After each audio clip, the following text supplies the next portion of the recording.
श्रीरूपं सद्गजातं शौनरघुनाथं तं सजीवं स्वाद्वैतं सावधूतं सरिजनसहितं कृष्णचैतन्यदेवं श्रीराधाकृष्णपादां श्रीकृष्णश्च नमो विष्णुपदाय कृष्णपृष्ठाय भूतले श्रीमते भक्तिवेदान्त स्वामी नामिने नमस्ते सरस्वती देवे गौरवाणी प्रचारिणे निर्विशेष शून्यवादी प्रश्नप्रदेशधारिणे वंशाकल्पतरुश्च कृपा सिन्धुभ्यो च पतितानां पावनेभ्यो वैष्णवेभ्यो नमो नमः। नमो महावदन्नाय कृष्णप्रेमोदयाय कृष्णाय कृष्णचैतन्यनाम्ने गौरतीशे नमो नमः। नित्यानन्दो नमस्तेऽहं प्रेमानन्दो प्रदायिने कलु कल्मषनाशाय जाह्नवपतये नमो नीलाचलनिवासाय नित्याय परमात्मने बलभद्र सुभद्राभ्यां जगन्नाथाय नमो नमः। हे कृष्ण करुणा सिन्धु दीनबन्धु जगत्पते गोपेश गोपिकान्त राधाकान्त नमोस्तुते। तप्त कंचन गौरांगी राधे वृंदावनेश्वरी विश्वभानुसुते देवी प्रणमामि हरिप्रिये। ईश्वर परम कृष्ण सच्चिदानंद विग्रह अनादि आदि गोविंद सर्वकारण कारणम मुखं करति वाचलं पंगुं लंघयते गिरिं यत्कृपातमहं वन्दे श्रीगुरुदिनतारिणं परमानंद माधवं श्रीचैतन्येश्वरं पंचतत्त्वात्मकं कृष्णं भक्तरूपासरूपकं भक्तावतारं भक्ताक्षं नमामि भक्तसत्त्विकम्। जय श्री कृष्ण चैतन्य प्रभु नित्यानंद श्री अद्वैत गदाधर शिवासादि श्री गौर भक्तवृंद। हरे कृष्ण कृष्ण कृष्ण हरे हरे हरे राम राम राम हरे हरे। ओम नमो भगवते वासुदेवाय। ओम नमो भगवते वासुदेवाय। ओम नमो भगवते वासुदेवाय। नारायणं नमस्कृत्यं नरं चैव नरोत्तमं देवीं सरस्वतीं व्यासं ततो जयमुदीरये। नष्टप्रायश्च नित्यं भगवतो सेवया भगवती तं श्लोके बुद्धिर्भवति नष्टि। तमादिदेवं करुणानिधानं तमालुधर्मं सीतावतारम् अपार संसार सोमसेतु भजामहे भगवतो सर्वं। नमोतम की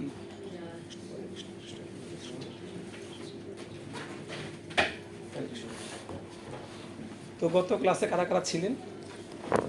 অনেকে ছিলেন গত ক্লাসে। আচ্ছা, গত ক্লাসের আমার আলোচনাটা একটুকে 2-4 মিনিটে শেয়ার করতে পারবেন? বলেন কি আলোচনা হয়েছিল, মনে আছে?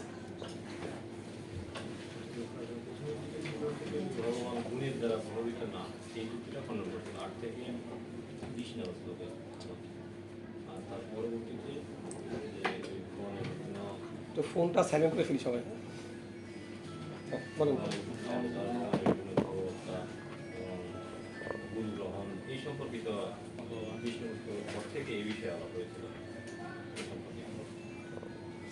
আর কেউ মাতাজি আসছিলেন গত ক্লাসে? আর কি কি বিষয় আলোচনা হয়েছে মনে আছে? আমাদের একটু মনে রাখা উচিত এগুলো, কারণ তাহলে আমাদের সুবিধা হবে। যেহেতু মানে ভর্তি হয়ে গেছি, পড়তেই আছি, সুতরাং একটু সিকোয়েন্স মেনটেন রাখলে আপনাদেরই সুবিধা হবে। কারণ আপনারা হচ্ছেন ইসকনের কর্ণধার, আপনারা একজন প্রচারক হবেন ভবিষ্যৎ, না? এইগুলো আমাদের জন্য গুরুত্বপূর্ণ। ক্লাসগুলোকে মনে রাখা, পূর্বের ক্লাস, ভবিষ্যৎ ক্লাস। ওকে, তার কি বলতে চান? প্রভু একটু বলেন তো ভাই। এটা ছিল আপনার এই যে সাধন ভক্তির অনুসরণের ফলে ক্রমশ রাগ ভক্তির স্তর উন্নত হয়ে যায়। আচ্ছা, প্রথম অবস্থায় অনেকে বলে যে রাগ ভক্তি ভালো অথবা ওই ডাক্তারকে এখানে উল্লেখ করে। এছাড়া আপনার রায় রামানন্দ চেতন প্রশ্ন করেছিল যে বর্ণাশ্রম ধর্ম কেমন পালন করতে এইটা পরম্পরা যুক্ত হলে আপনার ভগবানের সেবা প্রদানের সর্বশ্রেষ্ঠ পন্থা। এটা মানে সর্বশ্রেষ্ঠ পন্থাটা পরম্পরায় যুক্ত হয়ে সেবা করা। ধন্যবাদ, অনেক সুন্দর। যাই হোক, আমরা গত ক্লাসে একটু সামারি একটু 2 মিনিটে বলছি। তো যেহেতু আমাদের অধ্যায়টা ছিল বিদুরের অতিরিক্ত প্রশ্নাবলী, তো পুরো চ্যাপ্টারটা আমি একটু রিভিউ দিচ্ছি, আপনাদের মনে থাকে, সুবিধা হয়। তো সেইখানে আমরা দেখতে পেলাম যে বিদুরের কিছু প্রশ্ন ছিল যেগুলো মানে কন্ট্রাডিক্টরি কিছু প্রশ্ন ছিল, বিপরীত প্রশ্ন ছিল, যে ভগবান মানে অপরিবর্তনীয়, অথচ উনি গুণের দ্বারা মানে খালি গুণের মধ্যে সে কীভাবে কাজ করেন, এটা বিদুরের প্রশ্ন ছিল। আমরা জীব যারা, তারা অবদের দ্বারা আচ্ছন্ন, তাহলে আমরা আচ্ছন্ন হওয়ার পরেও আমরা কিভাবে দুঃখ এবং আমাদের মানে কীভাবে আচ্ছন্ন হলাম, এবং পরমাত্মা রূপে আমাদের ভগবান হৃদয়ে বাস করছেন, তথাপি কেন আমরা কি দুঃখ কষ্ট ভগবান হৃদয়ে আছে, এই সমস্ত প্রশ্নগুলো কি বিদুরের তখন ছিল। এবং এই উত্তরগুলো কি পরবর্তীতে আমাদের মৈত্রী ঋষি স্টেপ বাই স্টেপ কিন্তু আমাদের দান করার চেষ্টা করে। এবং সেখানে তিনি ব্যক্ত করলেন যে খুব মানে মজার দুটো উদাহরণ ছিল। মানে এই ভগবান যে মোহাচ্ছন্ন হন না, মোহাচ্ছন্ন না হয়ে কাজ করেন, সেক্ষেত্রে খুব মজার কিছু উদাহরণ ছিল। এবং বদ্ধজীব যে আসলে বদ্ধজীবের যে বদ্ধ অবস্থা, এটা যে আসলে টোটালি কি একটা মানসিক বিষয়, এটা কি আমরা এখানে দেখতে পাই যে এটা পুরোপুরি কি মানে মনোভাবের বিষয়, এটা দেখতে পাই এখানে। মানে কি বলা হচ্ছে, তুলনাগুলো কি দেওয়া হচ্ছে স্বপ্নের সাথে। স্বপ্নে মানুষ যখন দুঃখ পায়, দুঃখ পেলে মানে মানে মানুষ মাথা খেতে ফেলতেছে স্বপ্নের মধ্যে, সে ঘুম থেকে জেগে ওঠে দেখি মাথা। তার মানে আমরা সবাই কিন্তু কি ভগবানের চিন্ময় অংশ। এই যে দুঃখ কষ্ট সবকিছু কি স্বপ্নের মতো আসলে, মানে বাস্তব ভগবান এখানে ভাগবত আমাদের দেখাচ্ছে যে দুঃখ কষ্টগুলো আসলে কিসের মতো আমাদের জীবনে, স্বপ্নের মতো। মানে ঘুম ভাঙলে স্বপ্ন যেমন চলে যায়, ঠিক এই মানে আমাদের যখন চেতনা যখন চিন্ময় হয়ে যাবে, তখন সমস্ত কিছু কী হবে, অটোমেটিক্যালি কী হবে, সেই সব দুঃখ কষ্ট কিছু আর থাকবে না। এবং খুব চমৎকার একটা এক্সাম্পল ছিল, চন্দ্রের একটা এক্সাম্পল দিয়েছিল যে চাঁদ মানে চাঁদের কম্পন ধর্ম, যখন চাঁদ জলে দৃশ্যমান হয়, জলের মধ্যে চাঁদ কখনো কাঁপে, আসলে চাঁদটা কখনো কাঁপতে পারে না, কিন্তু কাঁপে কে? জল। আমরা ভাবছি কি কাঁপে, চাঁদ কাঁপতেছে। দেখুন মানে পার্থক্য মানে কত চমৎকারভাবে মানে ভাগবত দেখাচ্ছে, কত চমৎকার উদাহরণ না, যে চাঁদকে জলে দেখছি, মনে হচ্ছে কি চাঁদ কাঁপতেছে। আসলে টোটালিটা কি আসলে আমাদের মানে মনোভাবের উপর কি করতেছে ভক্তি জীবন। এই জন্য রূপ গোস্বামীপাদ কিন্তু বলেই দিয়েছেন যে ভক্তি জীবন নির্ভর করছে কি একজন জীবাত্মা মনোভাব মানে যত শুদ্ধ হতে থাকবে, তত কি হবে, দুঃখ কষ্ট আসে সব কিছু আস্তে আস্তে কী হবে, অটোমেটিক্যালি চলে যাবে। এগুলোই ছিল আসলে। এবং আমার কাছে মানে মানে মানে মনে হয়েছে যে আরও দুটো বিষয় খুব গুরুত্বপূর্ণ ছিল গত ক্লাসে, যে এই জগৎ সৃষ্টি করার একটা চমৎকার কারণ ভগবান ব্যক্ত করেছেন, তাৎপর্য পুরোপাত লিখেছেন যে এই জগৎ ভগবান সৃষ্টি করেছেন কেন, জীবের অবৈধ বাসনা ভগবানের মতো হওয়া। জীবের যে অবৈধ বাসনা ছিল, সে ভগবান হতে চায়, ভগবান মতো মানে ভগবান ভোগ করতে চায়, সেই বাসনাকে ইন্ধন যোগানোর জন্য কি ভগবান এই জগৎ তৈরি করেছেন, যেন এই বাসনাটা নির্মূল হয়। যেহেতু এটা অবৈধ বাসনা, এটা ইন্ধন মানে ইন্ধন যুগিয়ে এটা হৃদয় থেকে বের করে দিয়ে ভগবত ধামে নিয়ে যাওয়ার জন্য ভগবান কি করেছেন, এই জগৎটা সৃষ্টি করেছেন। ব্যাখ্যাটা এখানে ভগবান দিয়েছিল। আয়নার ভিতরে হ্যাঁ একটা উদাহরণ দিয়েছিল এরকম, ঠিক আছে। ওই শিক্ষকের মানে কথা একটা বলেছিল। তো এগুলো টোটালি কি এই চ্যাপ্টারের কি সার ছিল। হ্যাঁ, এই চ্যাপ্টার আমরা মানে 30 পর্যন্ত পড়েছি না, এটা চ্যাপ্টারটা 30 পর্যন্ত আরও কিছু বাকি আছে, আমরা শেষে বলবো। এবং গত ক্লাসে তো আমার আরেকটা বিষয় এখানে খুবই মানে মানে গুরুত্বপূর্ণ ছিল, যে ভগবান আমাদেরকে এই আরেকটা চমৎকার উদাহরণ দিয়েছিল এখানে ভগবান এই মানে অধ্যায়তে। মানে এই জগতে 2 প্রকার মানুষ কি করে না, দুঃখ ভোগ করে না। কারা কারা? খুব আশ্চর্য বিষয় না? 2 প্রকার ব্যক্তি কারা? একটা যারা চরম মূর্খ, আর কি যারা মুক্ত আত্মা। দেখুন 2 পদের লোকে কি করে না, তাদের কোনো দুঃখ কষ্ট নাই। মুক্ত আত্মা একটা কি মানে মুদ্রার এপিঠ আর কি উপীঠ। মুক্ত আত্মা আর কি চরম মূর্খ যারা, মানে মাঝখানে আমাদের মতো যারা, তারা কি দুঃখ কষ্ট ভোগ করে, দ্বিধাদ্বন্দ্ব, রাইট। সংশয় আত্মা, সংশয় আত্মা থাকলেই কি হবে মুক্ত, মানে পার্থক্য তার মানে এই নয় যে ওই মূর্খ সাথে বদ্ধ মানে মুক্ত জীবের কোনো পার্থক্য নাই। পার্থক্যটা কোথায় আমরা গত ক্লাসে বলেছিলাম, পার্থক্যটা আসলে অবশ্যই পার্থক্য আছে, যদিও তারা দুঃখ কষ্ট ভোগ করে না, কারণ তার মানে এই না তারা কি করবে না। পশু জীবন প্রাপ্ত হলে তাকে তো মনুষ্য জীবনে আসতে হবে, তাই না? এসে তাকে তো সেই স্টেজে চলে আসতে হবে একসময়। তো যাই হোক, এগুলো ছিল গত মানে ক্লাসের এই পর্যন্ত আলোচনা। তো আমরা একটু শ্লোক নাম্বার কত 30 ছিল নাকি কত ছিল? হ্যাঁ 30 শেষ হয়েছে না? আরে কৃষ্ণ, আচ্ছা সরি।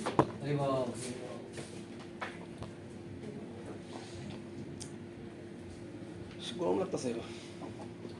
ওকে, তো সবাই একটু দেখবেন 29 নম্বর শ্লোকে আরেকটা বিষয় ছিল, সংক্ষেপে একটু বলি তাহলে। আমাদের গত ক্লাসের যে 1 থেকে 30 পর্যন্ত আমরা আলোচনা করেছি, একটা জিস্ট কি আপনারা পাবেন। সেটা হচ্ছে যে মানে 29 নম্বর শ্লোকে ভগবান তাৎপর্য ব্যক্ত করছেন যে বর্ণাস ব্রাহ্মণ জনিত যদি গুণাবলী না থাকে তাহলে সে বৈদিক মন্ত্র উচ্চারণ করার কি যোগ্যতা লাভ করতে পারেন। এখানে স্পষ্ট বলা আছে, এবং এখানে বলা আছে যে মহাভারতে বেদের একটি অঙ্গ, কিন্তু তা স্ত্রী, শূদ্র এবং দ্বিজবন্ধু বা উচ্চ বর্ণীয় পদার্থ সন্তানদের জন্য। তো এই বিষয়টা মানে আমার আলোচনা করাটা মানে এই কারণে জরুরি, কারণ এই বিষয়টা বেশ কন্ট্রাডিক্টরি, এবং মানে যেহেতু আমরা ভাগবতম করছি, আমাদের এই বিষয়গুলো নিয়ে অনেক ক্লিয়ার কি কনসেপ্ট থাকা প্রয়োজন। বর্তমান সময়ে এই স্ত্রীদের ব্যাপারে বিশেষ করে মানে আপনারা দেখবেন, যেহেতু আপনারা মানে অনেকেই এখন ফেসবুক, হোয়াটসঅ্যাপ অনেক গ্রুপে যুক্ত থাকতে পারেন। তো একটা সমাজ আছে আর্য সমাজ, নাম শুনছেন আপনারা? আর্য সমাজ, তাদের কিন্তু কার্যক্রম কিন্তু কি বেশ, তারা কিন্তু এখন শিখছে, এখন আমাদের দেখে দেখে তারা কিন্তু ইসকনকে দেখে তারা শিখেছে প্রচার করার বিষয়টা। তারা কিন্তু প্রচুর পরিমাণে কি এখন বিভিন্ন ক্ষেত্রে প্রচার শুরু করেছে, এবং তারা এই সমস্ত বিষয়গুলোকে আমাদের যতগুলো কন্ট্রোভার্সি বিষয় তারা কি করেছে, এগুলা তুলে নিয়ে এসে সমাজে কি করতেছে, প্রচার করছে, এবং এরকম বহু তথ্য মানে আমরা হোয়াটসঅ্যাপে দেখতে পাই। তো সেখানে একটা বিষয় যে নারীদের যে বিষয়টা, যে মানে মানে এবং পূর্ববাদ তাৎপর্য কোট করে যে পূর্ববাদ কি নারীদের কী করছেন, ছোট করার চেষ্টা করছেন। হ্যাঁ, নারীদের প্রকৃতপক্ষে মানে মানে মানে এইখানে যে তথ্য বলা হচ্ছে যে ব্রাহ্মণোচিত গুণাবলী না অর্জন করলে কেউ বৈদিক মন্ত্র উচ্চারণ করার কি যোগ্যতা লাভ করতে পারে না। তো এখানে কিন্তু একবারে বলা হয় না সে নারী বা, যদি আমরা নারী শব্দ বা স্ত্রী শব্দের মানে ব্যাখ্যা দেখি, স্ত্রী শব্দের অর্থ হচ্ছে গিয়ে জড়জাগতিক ভোগবিলাসের বিস্তার। এটা স্ত্রী শব্দের কি অর্থ, জড়জাগতিক ভোগ বিলাসের বিস্তার। এখানে কিন্তু স্ত্রী শব্দ বলতে কিন্তু কোনো মানে এটা কিন্তু একটা এর অর্থ দাঁড়াচ্ছে যে যারা এই জগতে ভোগ বিলাসকে বিস্তার করবে তারাই কিন্তু ওই ধর্মটা কি করবে, পালন করবে। সুতরাং স্ত্রী পুরুষ এটা তো একটা বাহ্যিক পোশাক মাত্র, এবং আমাদের শাস্ত্রে তো আমরা দেখতেই পাই, ইসকন জগতেও আছে যে স্ত্রীরাও কিন্তু কি গুরু হওয়ার কি যোগ্য। সুতরাং এখানে স্ত্রী বলতে কিন্তু তার গুণটাকে বোঝানো হচ্ছে, অনলি তার কি স্ত্রীজনিত যে গুণাবলী সে ধারণ করেছে সেটাকে বলা হচ্ছে।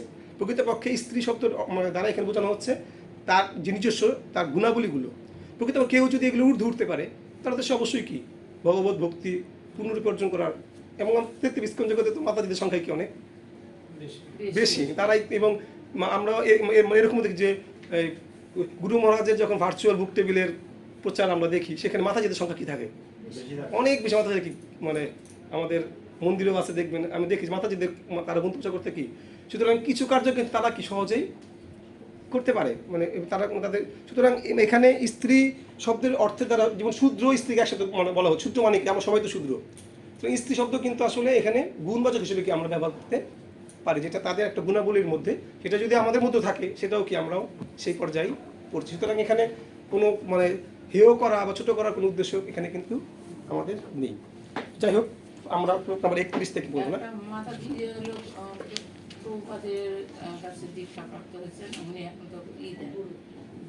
হ্যাঁ হ্যাঁ, কি যে নামটা নারায়ণী দেবী দাসী, কি যে নাম, না নারায়ণী দেবী দাসী, মাঝে আমরা ফেসবুক দেখছিলাম, ভুলে গেছিলাম। যাই হোক, দীক্ষা দেওয়ার অলরেডি শুরু হয়েছে, এবং পূর্বতার আগেও তো ছিলেন আমাদের গঙ্গামাতা গোস্বামী রাজশাহীর, উনি নিজেও দীক্ষাদান করেছেন, মানে অনেক প্রসিদ্ধ একজন নারী ছিলেন গঙ্গামাতা গোস্বামিনী। আরও অনেক আছে এরকম। যাই হোক, আমরা 31 নম্বর শ্লোক থেকে একটু পড়া শুরু করি, সবাই একটু দেখবেন, ঠিক আছে? পাশন পেয়েছেন সবাই? 31 নম্বর শ্লোক। পাষণ্ড পথ বৈষম্যম প্রতিলোম নিবেশনম জীবস্য গতয় ইয়াশ্চ ইয়াবতী গুণ কর্মজা। দয়া করে পাষণ্ড মার্গের অপূর্ণতা এবং বৈষম্য, প্রতিলোম এবং গুণ ও কর্ম অনুসারে বিভিন্ন যোনিতে জীবের গতিবিধি আপনি বর্ণনা করুন। আসলে এখন বিদুরের কি আরও কিছু প্রশ্ন কি আমরা পরবর্তীতে সে বিভিন্ন বিষয়ে প্রশ্ন বিদুর করবে, বিভিন্ন কিছু সম্পর্কে জানতে চাইবে, এই ব্রহ্মাণ্ড সম্পর্কে, ব্রহ্মাণ্ডের কার্যক্রম সম্পর্কে, গুণ সম্পর্কে পরবর্তীতে আসবে এগুলো। তো এইখানে একটা বিষয় তাৎপর্য বলা হয়েছে যে জড়া প্রকৃতির প্রথম লাইনটা দেখুন, জড়া প্রকৃতির ভিন্ন ভিন্ন গুণের জীবদের সংযোগে প্রতিলোম বলা হয়। এটা একটা প্রতিলোমের সংজ্ঞা, কারণ যে প্রতিলোম শব্দ এখানে আসছে আমরা প্রতিলোম বলতে অনেকে বুঝতে পারছি না। তো এখানে বলছে জড়া প্রকৃতির ভিন্ন ভিন্ন গুণের জীবদের সংযোগ কে বলা হচ্ছে কি প্রতিলোম। সত্য রজতম মানে গুণ আছে কয়টা আমাদের? তিনটা গুণ। তিনটা গুণই শুধু না, কিন্তু 3 তিরিক্ষে 9, 9 নং কত? 81। হ্যাঁ, সত্য রজ সত্য তম, এইভাবে তিনটা মিশলে কি হয়? 9টা হয়। বর্ষ মানে সত্য সত্য সত্য সত্য রজতম, এইভাবে মানে 3টা গুণ একত্রে মিশে। সুতরাং মানে আমাদের মানে এর অর্থ হচ্ছে 81টা গুণের যে বিষয় এখানে বলা হচ্ছে, অ্যাকচুয়ালি আমাদের একটা জীবের পক্ষে কী কী গুণ অর্জন করা সম্ভব এই জগতে? নির্গুণ স্তর তো পরের বিষয়, মানে ভক্তির জগৎ, কিন্তু এমনিতে কী দরকার? সত্য রজ তম হয় সে সত্যগুণ। তো পূর্ণরূপে সত্যগুণ কি কেউ খুব কম, যে পূর্ণরূপে সত্যগুণ, পূর্ণরূপে রজগুণ, তিনটা পূর্ণরূপে কি বিদ্যমান কেউ কোনো সময় কি, যেমন সকালে অনেক ভক্ত মানে অনেকে কি থাকে সত্যগুণের ভাব থাকে, দুপুরে থাকে কি গুণ? রজগুণ, রাতে কি থাকে? তমগুণ। তো এরকম ভাগ করে মোট 81টা গুণকে কি করা হয়েছে, যে মানুষ এর মধ্যে কি থাকবে, মানুষের কম্বিনেশন ম্যাথের ভাষা। তো এইভাবে কি মানে একই ব্যক্তির মধ্যে কখনো সত্যগুণ কাজ করছে, কখনো রজগুণ কাজ করছে, কখনো কি তমগুণ কাজ করছে। একই ব্যক্তির মধ্যে সময়ের মধ্যেও কি আবার মানে গুণের প্রভাব বিদ্যমান। দেখবে নাক মানে কি একটা তমগুণের কি থাকে প্রভাব। যত অপকর্ম হয় কখন, মানে ম্যাক্সিমাম কর্ম হয় কখন? রাত্রেবেলা, রাত্রের অন্ধকার। সুতরাং সময় মানে সাথে মানে গুণের কি আছে। এই জন্য একজন ব্যক্তি মানে কখনো মানে কেউ আছে যে 3টা গুণই থাকে, কেউ সত্য গুণে কোনো সময় কি রজ, কোনো সময় কি তমগুণ, এইভাবে 81 গুণ। তো বলা হচ্ছে যে এই গুণের যে সংযোগ তাকে বলা হয় কি প্রতিলোম। পরবর্তী শ্লোক থেকে অনুবাদগুলো একটু পড়ে যান, সিরিয়ালি পড়ে যাবেন, আমি ভালো। শ্লোক 32 অনুবাদ। ধর্ম, অর্থ, কাম এবং মোক্ষ এই চতুর্বর্গের পরস্পর অবিরুদ্ধ নিমিত্ত সমূহ জীবিকা নির্বাহের বিভিন্ন উপায় এবং বৈদিক শাস্ত্রে যেভাবে অর্থশাস্ত্র বর্ণিত হয়েছে তা আপনি দয়া করে আমাদের কাছে বর্ণনা করুন। মানে বুঝতে পারছি এখানে মানে বিদুর মশাই প্রশ্ন করছেন, একের পর এক মানে বিভিন্ন সৃষ্টি তত্ত্ব জানার জন্য প্রশ্ন করবেন পরবর্তীতে। হরে কৃষ্ণ। হে ব্রাহ্মণ, আপনি দয়া করে শ্রদ্ধা বিধি, শ্রাদ্ধ বিধি, শ্রাদ্ধ বিধি, হ্যাঁ শ্রদ্ধা বিধি, শ্রাদ্ধ বিধি, শ্রাদ্ধ বিধি, পিতৃলোকের সৃষ্টি, গ্রহ নক্ষত্র এবং তারকাবলীর কালচক্র এবং তাদের অবস্থান সম্পর্কে বর্ণনা করুন। পরবর্তী শ্লোক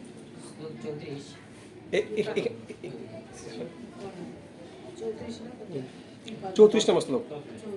কৃপাপূর্বক দান, তপস্যা এবং জলাশয় খনন প্রভৃতি কর্মের যে ফল এবং প্রবাসী এবং বিপদগ্রস্ত মানুষের যা কর্তব্য তা এখানে পুণ্যকর্মফলের কথা বলা হচ্ছে। এখান থেকে তার লেখা আছে যে জনসাধারণের ব্যবহারের জন্য জলাশয় খনন করা মহান দান কার্য। যেটা কে করেছিলেন,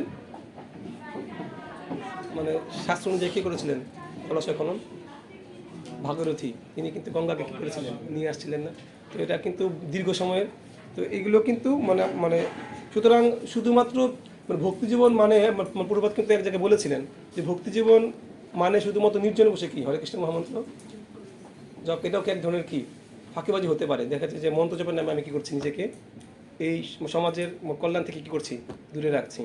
তো এই মানে এগুলো কিন্তু কি ভক্তদের ক্ষেত্রে, কারণ আমরা দেখতে পাই যে আসলে মানে এখন তো আমরা বুঝতে পারি, কারণ আমরা যখন 6-7 মানে 6 থেকে নিয়ে 10 পর্যন্ত যখন আমরা ওই হিন্দু ধর্ম বই পড়াই, অজস্র পরিমাণে কি আছে বইয়ের মধ্যে বিভ্রান্তি। চিন্তা করতে পারবেন কত ধরনের বিভ্রান্তি বইয়ের মধ্যে।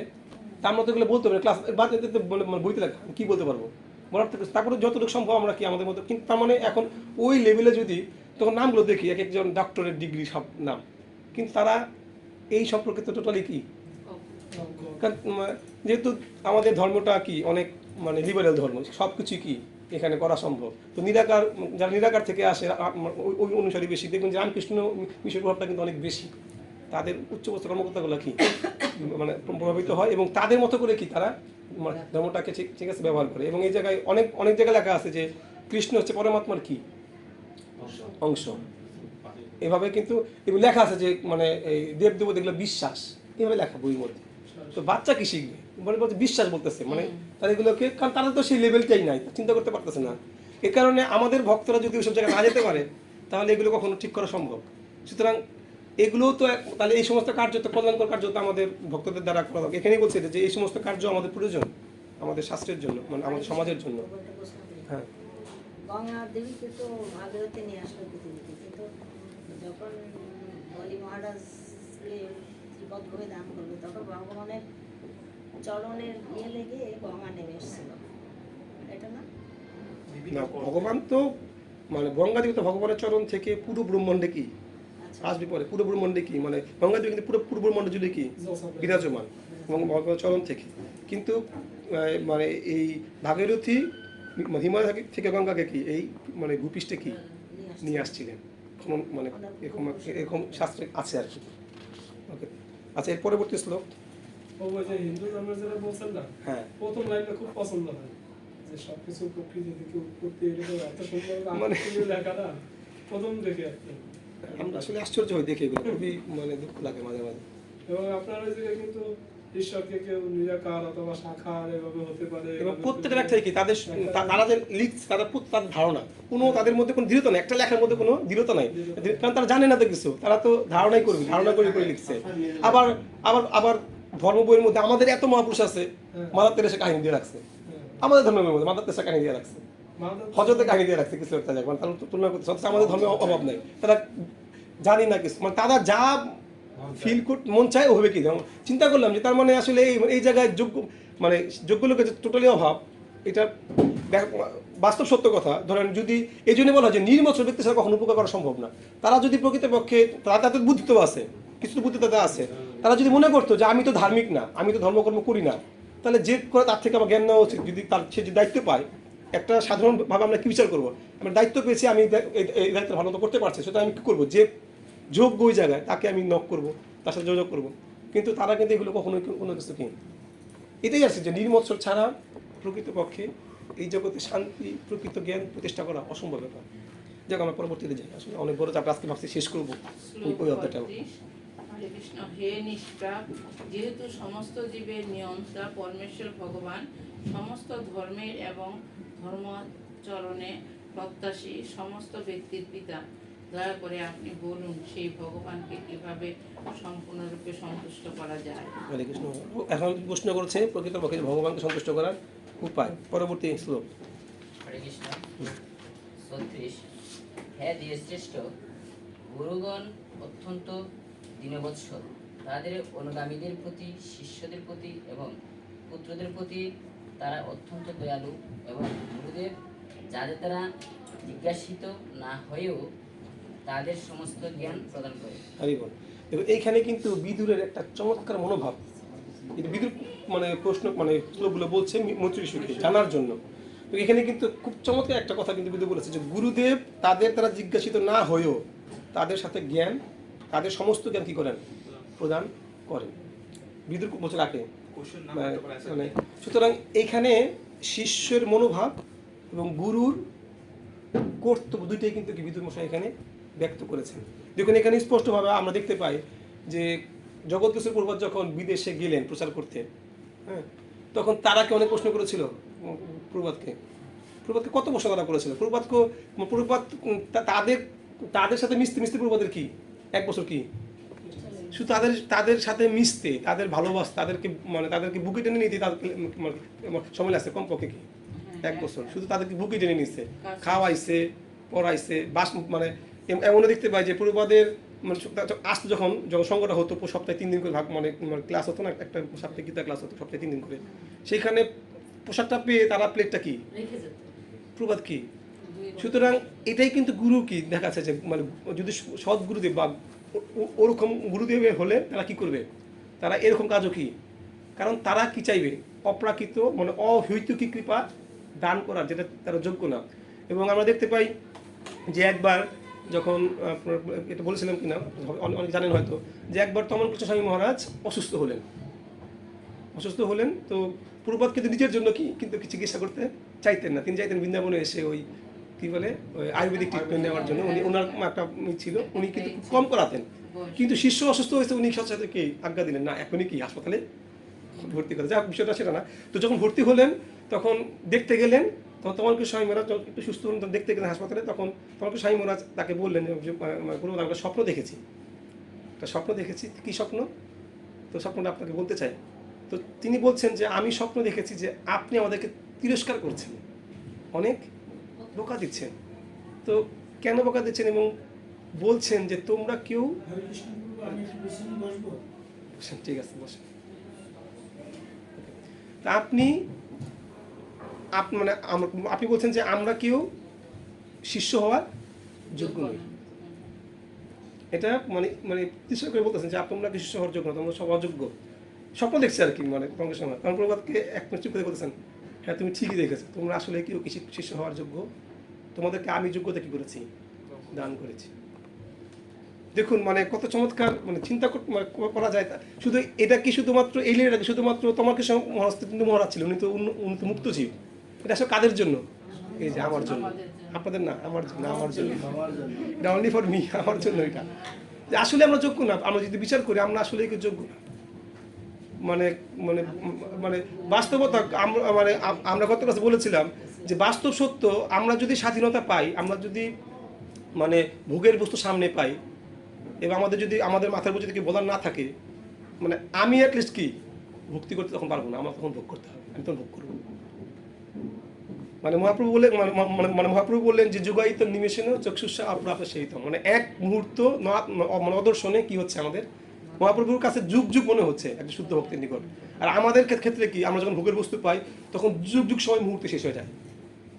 শাস্ত্রে দেখতে পাই অনেক যোগীরা মুহূর্তে মানে তারা মানে মানে ইন্দ্রিয় তৃপ্তিতে এত ব্যস্ত যে যুগ যুগ সময় কি চলে গেছে। আমার টেরি আমাদেরও কিন্তু তাই, দেখুন যুগ যুগ সময় কি কত সময় পার হয়ে যাচ্ছে কি আমাদের মুহূর্তের মধ্যে। এই জীবন তো এখন তো মানে বয়স যাই হোক, মনে হচ্ছে সেই দিন আমরা কি এই কাজটা শেষ করলাম।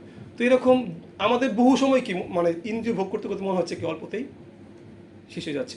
তো এটাই হচ্ছে কি, কিন্তু গুরুদেব যারা মুক্ত আত্মা, যারা শুদ্ধ স্তরে, তারা কি চায় যে যারা কৃপা পাওয়ার যোগ্য না তারাও কি করে কৃপাটা, আমরা এর আগে বলেছিলাম যে যে যারা শুদ্ধ ভক্ত তারা কিন্তু এতটাই কৃপা পরায়ণ, যারা অযোগ্য তাদেরকে কি করেন কৃপা দান করেন। কিন্তু মানে বুদ্ধুর মশাই সেরকম ভাব নিজেকে কি করেছেন, ব্যক্ত করেছেন যে আমি তো আসলে যদি আমার দ্বারা কোনো কিছু জিজ্ঞাসা করা নাও হয় তাও কি আপনি আমাকে সমস্ত তথ্য কি করুন, দান করুন।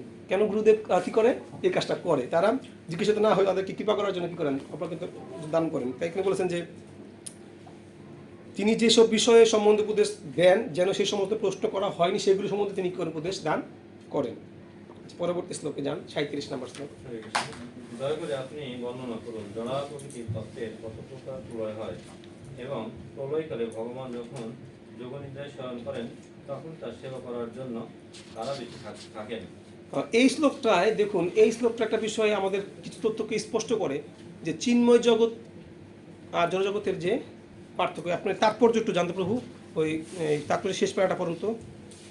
জড়জগতের প্রলয়ের পর ভগবান এবং কারণ সমুদ্রের অতীত তার ধাম ও সেখানকার অধিবাসী ভগবত পার্শ্বদের প্রলয় হয় না। জড়াপ্রকৃতির সংস্পর্শে যারা ভগবানকে ভুলে গেছে তাদের থেকে ভগবত পার্শ্বদের সংখ্যা অনেক অনেক বেশি গুণ বেশি। চতুর্থ ভাগবতে অহম মহাবয়স অসম আগ্রে লোকটি অহম শব্দটিতে নির্বিশেষবাদীরা যেভাবে বিশ্লেষণ করে থাকে তা এখানে খণ্ডন করা হয়েছে। ভগবান এবং তার নিত্য পার্শ্বদেরা প্রলয়ের পরে থাকেন। এই ধরনের ব্যক্তিদের সম্বন্ধে বিদুরেরই প্রশ্ন হচ্ছে ভগবানের সমস্ত পরিকর্যের অস্তিত্বের স্পষ্ট ইঙ্গিত। ওকে প্রভু, আল্লাহ ধন্যবাদ। তো এখানে দেখুন স্পষ্ট মানে ব্যক্ত করছে যে ভগবানের সেবা করার জন্য আমাদের কি কোনো প্রয়োজনীয়তা এমন না যে ভগবান আমাদের আমরা ভগবানের সেবা না করলে ভগবানের কি অনেক সমস্যা হবে, যেটা কিন্তু এরকম না। আমরা মানে যদিও আমরা বলি যে সেবা করো সেবা করো, সেবা ছাড়া কোনো উদ্ধার নাই, কিন্তু এটা কার জন্য? এই সেবাটা কার জন্য? আমাদের জন্য। ভগবানের কোনো সেবার প্রয়োজন নেই, ভগবান তা আত্মকাম, তার মধ্যে কোনো মানে চাওয়া পাওয়ার বাসনা নেই। আর তাছাড়া চিন্ময় জগৎ আমরা দেখতে পাই যে শাস্ত্রে যে মানে চিন্ময় জগতের কাঠামোর মাত্র 10% কি এই অনন্ত কোটি ব্রহ্মাণ্ডে কি জীবাত্মা বাস করে, কথা যেন শুনেছিলাম অনেক পাঠে। আর আর সে কি যে চিন্ময় জগতের 3/1 কি এই মানে 1/4, কিন্তু মানে জীবাত্মা হচ্ছে কি 10%। তার মানে আরো কত জীবাত্মাকে নিত্যকাল ভগবান কি করছে সেবাতে। তার মানে দেখুন আমরা কত দুর্ভাগা, আমরা সেই 10% মধ্যে পড়ে যারা বদ্ধজীব, কত দুর্ভাগা। 90% জীব কিন্তু কি তারা অক্ষর, আমরা কি সেই 10% খর জীবের মধ্যে কি। তাহলে আমরা কিভাবে নিজেকে মানে অহংকার করতে পারি? কীভাবে? অহংকারের কোনো সুযোগ আছে? আমরা তো আর মানে জন্মগত আমরা তো আর মানে অক্ষর থাকতে পারি না, আমরা তো খর হয়ে গেছি। আমাদের তো মানে কি বলে ওই পতিত হওয়ার সম্ভাবনা দেখা দিয়েছে, তার মধ্যে আমরা পড়ে গেছি। তার মানে কি আমরা কখনোই কি অহংকারের সুযোগ কি আর কখনো সম্ভব না। তো এই হচ্ছে বিষয়। আছে পরবর্তী শ্লোকটা পড়ে যান একটু, কত 38 নম্বর। জীব এবং পরমেশ্বর ভগবানের তত্ত্ব কি, তাদের স্বরূপ কি, বৈদিক জ্ঞানের বিশেষ বৈশিষ্ট্য কি এবং গুরু ও শিষ্যের প্রয়োজন কি? এখানে দেখুন স্পষ্টভাবে বিদুর মহাশয় এই প্রশ্নগুলো কিন্তু আমাদের প্রত্যেকেরই প্রয়োজন, যেগুলো বিদুর মহাশয় কি অতিরিক্তভাবে করেছেন, এবং এই প্রশ্নগুলোর উত্তর কি পরবর্তীতে দেবেন। এখানে দেখুন এখানে একটা বিষয় খুব গুরুত্বপূর্ণ, যে এই যে প্রশ্নগুলো এইগুলো কিন্তু আমাদের ভক্তি জীবনের জন্য।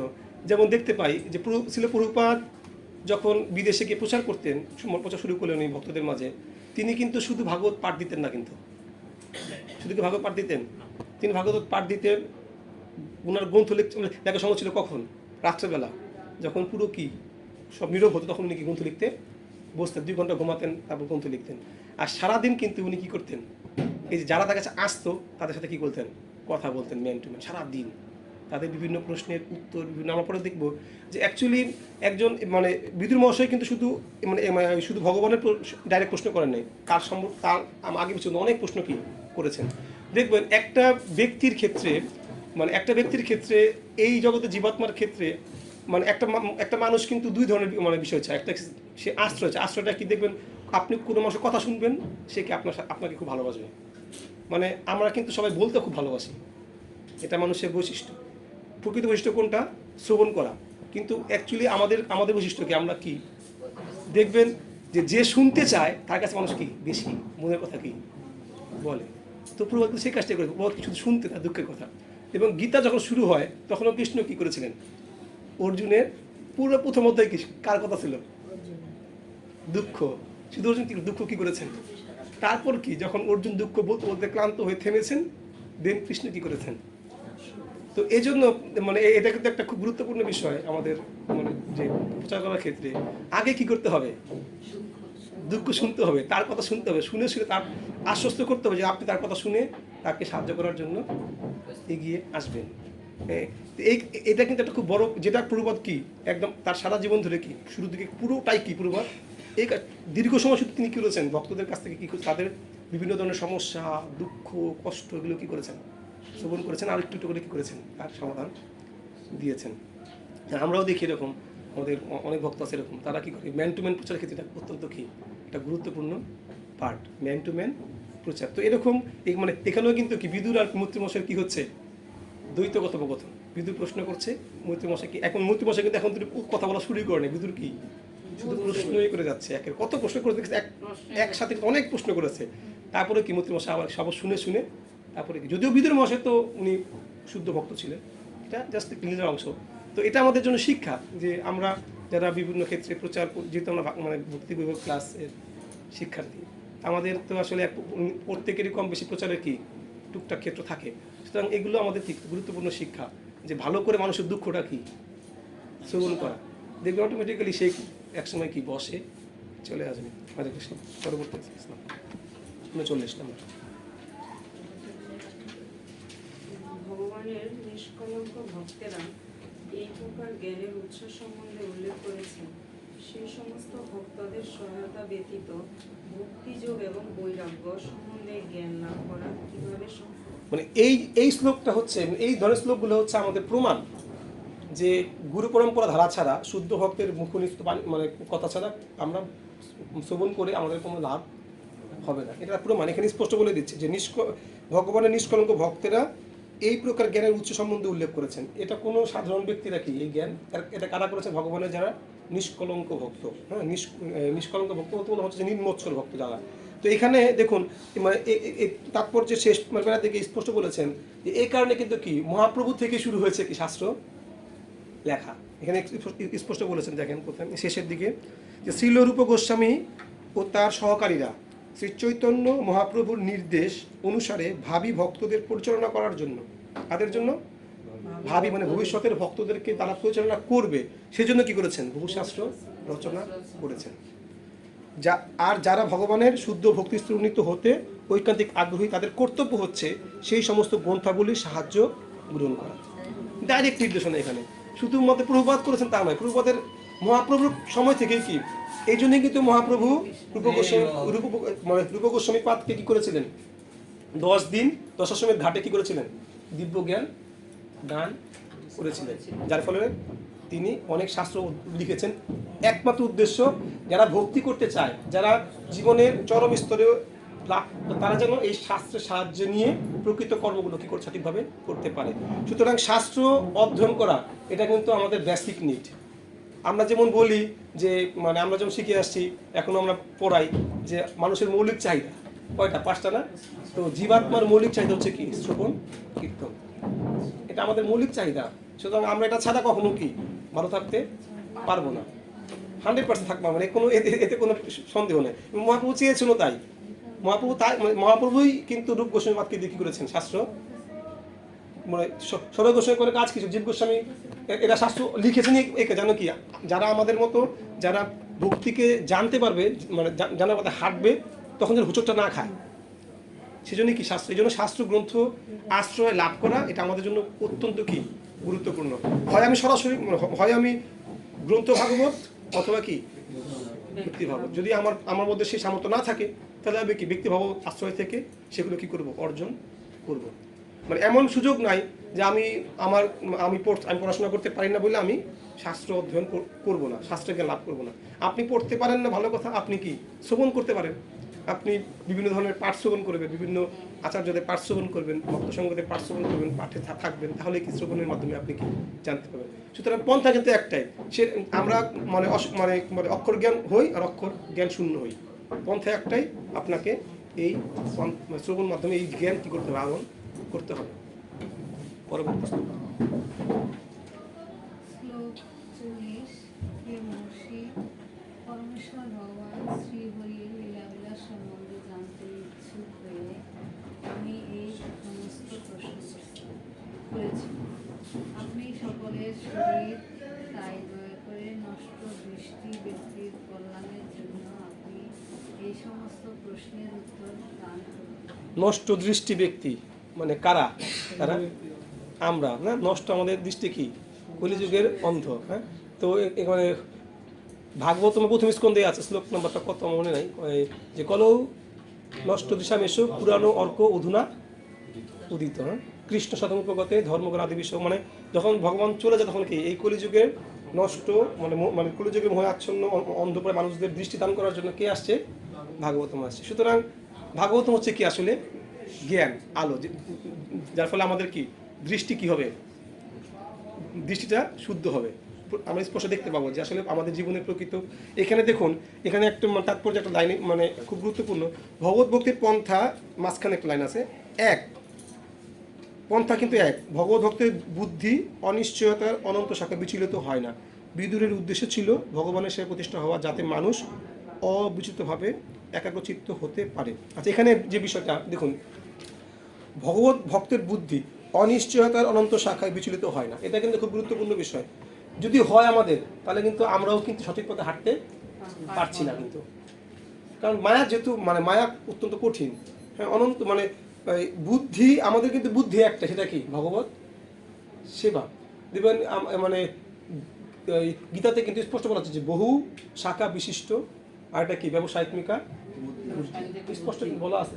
সুতরাং ভক্ত মানে বুদ্ধি কি হতে হবে, আপনার লক্ষ্যটা চিন্তাটা কিন্তু কি হতে হবে, স্থির হতে হবে যে আমার উদ্দেশ্য কি, আমি যাই করি না উদ্দেশ্যটা কি, ভগবত ভক্তিতে যুক্ত হওয়া, ভগবত সেবায় যুক্ত হওয়া। এই জন্য ভক্তের, এই জন্য এটা কিন্তু বাস্তব সত্য। আপনি একটু বিচার করুন আগের জীবন আর ভক্তদের জীবন পার্থক্য করে বুঝতে পারবেন যে আগের অন্যান্য ব্যক্তির দেখে তাদের যে অনিশ্চয়তা প্রত্যেক ক্ষেত্রে, যদি অর্থ না থাকে কীভাবে অর্থ আসবে, সন্তান হলেন মানুষ, এবং তাদের যে উদ্বিগ্নতা এটা ভক্তদের ক্ষেত্রে কিন্তু দেখা একটাই কারণ, তাদের বুদ্ধিটা কি, ব্যবসা নিশ্চিত বুদ্ধি যে না যাই হোক ভগবানের ভক্তি হলেই কি, সন্তান হোক, স্ত্রী হোক, পুত্র হোক, মানে পরিবারের অন্য কি হোক, তারা যদি ভক্তি করে দেন আমার জীবন কি, আমি মানে সেক্ষেত্রে কি সফল। বুদ্ধি কিন্তু একটাই, বাকি যাই হোক না কেন, তার জীবন যাই হোক না কেন, কারণ দুঃখ কষ্ট আমরা নিয়ন্ত্রণ করতে পারবো না। আমাদের পরিবারের ক্ষেত্রে হোক, আত্মীয়স্বজন, আমি নিজের দুঃখ কষ্ট নিয়ন্ত্রণ করতে পারি না, আরেকজন দুঃখ কষ্টকে আমি নিয়ন্ত্রণ করবো। তাহলে আমি যে ব্যক্তির, যে জীবাত্মার নিজের দুঃখ কষ্ট নিয়ন্ত্রণ করার কি ক্ষমতা নাই, সে আরেকজনের দুঃখ কষ্ট নিয়ন্ত্রণ করে কীভাবে, আমি আমার পুত্র সন্তানের, আমার পিতা মাতা দুঃখ কষ্ট কীভাবে নিয়ন্ত্রণ করবো। তো নিয়ন্ত্রণ করার জায়গায় এক জায়গায়, সেটা কি, নিজে ভক্তি করা, তাকে কি ভক্তি পরিবেশ দান করা। কাজ তো একটাই, নিজে ভক্তি করব, আমার আমার আত্মীয়স্বজনকে আমি কী করবো, ভক্তি পরিবেশ দান করার সর্বোচ্চ চেষ্টা করবো, ব্যাস এটা করতে পারবে, বাকিটাকু তার নিজের কর্মে সে গ্রহণ করে ফেলবে। তো এটাই বলছে যে এই জন্য ভক্তদের বুদ্ধি যেহেতু থাকে একনিষ্ঠ, তাই তারা কি অনন্ত শাখায় কখনো তাদের মন বিচলিত হয় না। পরবর্তী শ্লোক। হে নিষ্পাপ, আপনার দেওয়া এই সমস্ত প্রশ্নের উত্তর সমস্ত জড়প্রেস থেকে অব্যাহত প্রদান করবে। এই প্রকার দান সমস্ত বৈদিক যজ্ঞ, তপস্যা, দান ইত্যাদি থেকে শ্রেষ্ঠ। শ্রেষ্ঠ, হ্যাঁ, চমৎকার বিষয়। তো তাৎপর্য প্রথমে এটা বলুন একটু মতো। দানের সর্বোচ্চ পূর্ণতা হচ্ছে জনসাধারণকে জড়জাগতিক দেশ থেকে সর্বতই মুক্তি প্রদান করা। তা কেবল ভগবত ভক্তির অনুষ্ঠানের মাধ্যমে সম্ভব। এই প্রকার জ্ঞানের কোনো তুলনা হয় না। ব্যাস আর লাগবে না। দেখেন এখানে কিন্তু স্পষ্ট বলে দিচ্ছে, এটা আমরা সবাই জানি, তারপরও পুনরায় কি জানা বিষয়গুলো কি বারবার করে কি জানা, এটাই ভক্তি। কারণ ভগবান নিজেই বলেছেন যে তিনি পুরাতন হলেও কি চির নবীন। হ্যাঁ, তো এখানে বলছে দানের যে সর্বোচ্চ পূর্ণতা, মানে জনসাধারণ জাগতিক ক্লেশ থেকে সর্বতভাবে মুক্তি করা। শুধু এখানে কিন্তু দানের সাথে জাগতিক ক্লেশের কি একটা, আপনি দান করবেন, কি দান করবেন, এমন জিনিস দান করবেন যেটা দান করলে তার জাগতিক ক্লেশ কি হবে, দূর হবে। তাই বলছে না যে দানের পূর্ণতা মানে কি, আপনি কৃষ্ণ কথা দান করবেন, কারণ কৃষ্ণ কথা বলছে, কেন বলছেন, উদ্দেশ্য কি, কারণ এটা বলে তার কি হবে, জাগতিক ক্লেশ কি হবে, দূর হবে। এই জন্য বলছে এটা কি পূর্ণতা। এবং গীতাতে, ভাগবতের সব জায়গায় কিন্তু একই কথা বলেছে। গীতার 8ম অধ্যায়ের শেষ শ্লোকটা আছে এরকম যে দানেষু বেদেষু যজ্ঞেষু তপস্যু চৈব দানেষু যৎ পুণ্য ফলম প্রতিষ্ঠম। যে পুরো বেদ পাঠ, শাস্ত্র অধ্যয়ন, দান, ধ্যান, যজ্ঞ সব কিছু করার পরে সমস্ত কিছু পূর্ণ ফল থেকে শ্রেষ্ঠ ফল কোনটা, কেউ যদি ভক্তিযোগে যুক্ত হয় সমস্ত কিছু ফল এমনিতে কী হয়, প্রাপ্ত হয়। সুতরাং এখানে বলা হচ্ছে যে দান যদি কাউকে করতে হয় তাহলে সে কী, মানে সে কী দান করবে, ভগবত ভক্তি, যেটা চৈতন্য মহাপ্রভু, নারদ, ব্রহ্মা নারদ চৈতন্য মহাপ্রভু পরম্পরা ধারায় ভগবত ভক্তি দান করার চেষ্টা করবে, জ্ঞান দান করার চেষ্টা করবে। এই জন্যই কিন্তু ছিল। তো এখন জ্ঞান দান করার ক্ষেত্রে একটা বড় বিষয় হচ্ছে, যারা আমরা মানে আমাদের যারা যারা আমরা অযোগ্য, সেই জ্ঞান দান করার ক্ষেত্রে আমাদের কর্তব্যটা কী, কীভাবে আমরা জ্ঞান দান করতে পারি। আমাদের তো সেই জ্ঞান নাই যে আমরা একজনকে জ্ঞান দান করতে পারি। আমাদের কাজটা কি, শ্রবণ করে শিখে তারপর দিব, মানে এটা তো একটা আছে। আরেকটু যদি আমরা আগে বাড়ি, শ্রবণ করলাম, শিখলাম, অনেকে তারপরেও কি বলতে পারবে না। হ্যাঁ, রাইট। অর্থাৎ সহজ, মানে দেখেন পূর্বপাত কতটা মানে সুদূর প্রসারী এবং কতটা তীক্ষ্ণ মানে বুদ্ধিসম্পন্ন ছিলেন, যে কিভাবে অযোগ্য ব্যক্তিকে কি করতে হয়, সেবায় যোগ্যতা দান করতে হয়। প্রবাদ কিন্তু একদম মানে এটা আসলে কি বলবো, আমাদের শাস্ত্র থেকে আমরা লেকচার শুনছিলাম এর আগে ক্লাস, তখন বলেছে যে প্রবাদের যে কার্য সেটা অভূতপূর্ব কার্য, মানে যেটা পূর্বে কেউ কি কখনো, ভবিষ্যতেও কেউ কি করতে পারবে না।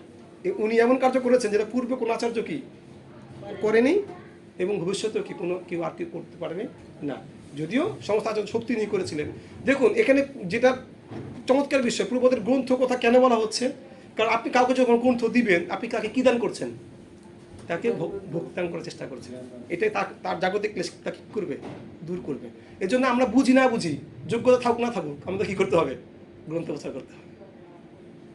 লিঙ্ক কিন্তু কোথায়, কত চমৎকার সূত্র। এই জন্যই কিন্তু শ্রীল প্রভুপাদ গুরু মহারাজ বারবার করে বলে যে সবাই কি আপনার গ্রন্থ প্রচার যুক্ত হন, এবং প্রভুপাদ নির্দেশ প্রতি মাসে 1 লক্ষ কি ছোট গ্রন্থ আর 1000 10,000 বড় গ্রন্থ প্রচার করার জন্য। এটা যেটা গুরুর মধ্যে এখনো কি তার চলে যাচ্ছে, বিভিন্ন তার ভক্তদের মাধ্যমে তার কাজটা চলে যাচ্ছে। সুতরাং এ কারণেই কিন্তু শ্রীল প্রভুপাদ সারা 22,000 পৃষ্ঠা লিপিবদ্ধ করেছে, যেন আমরা কি অন্তত সেই জ্ঞানটা কি করতে পারি, কাউকে দান করতে পারি।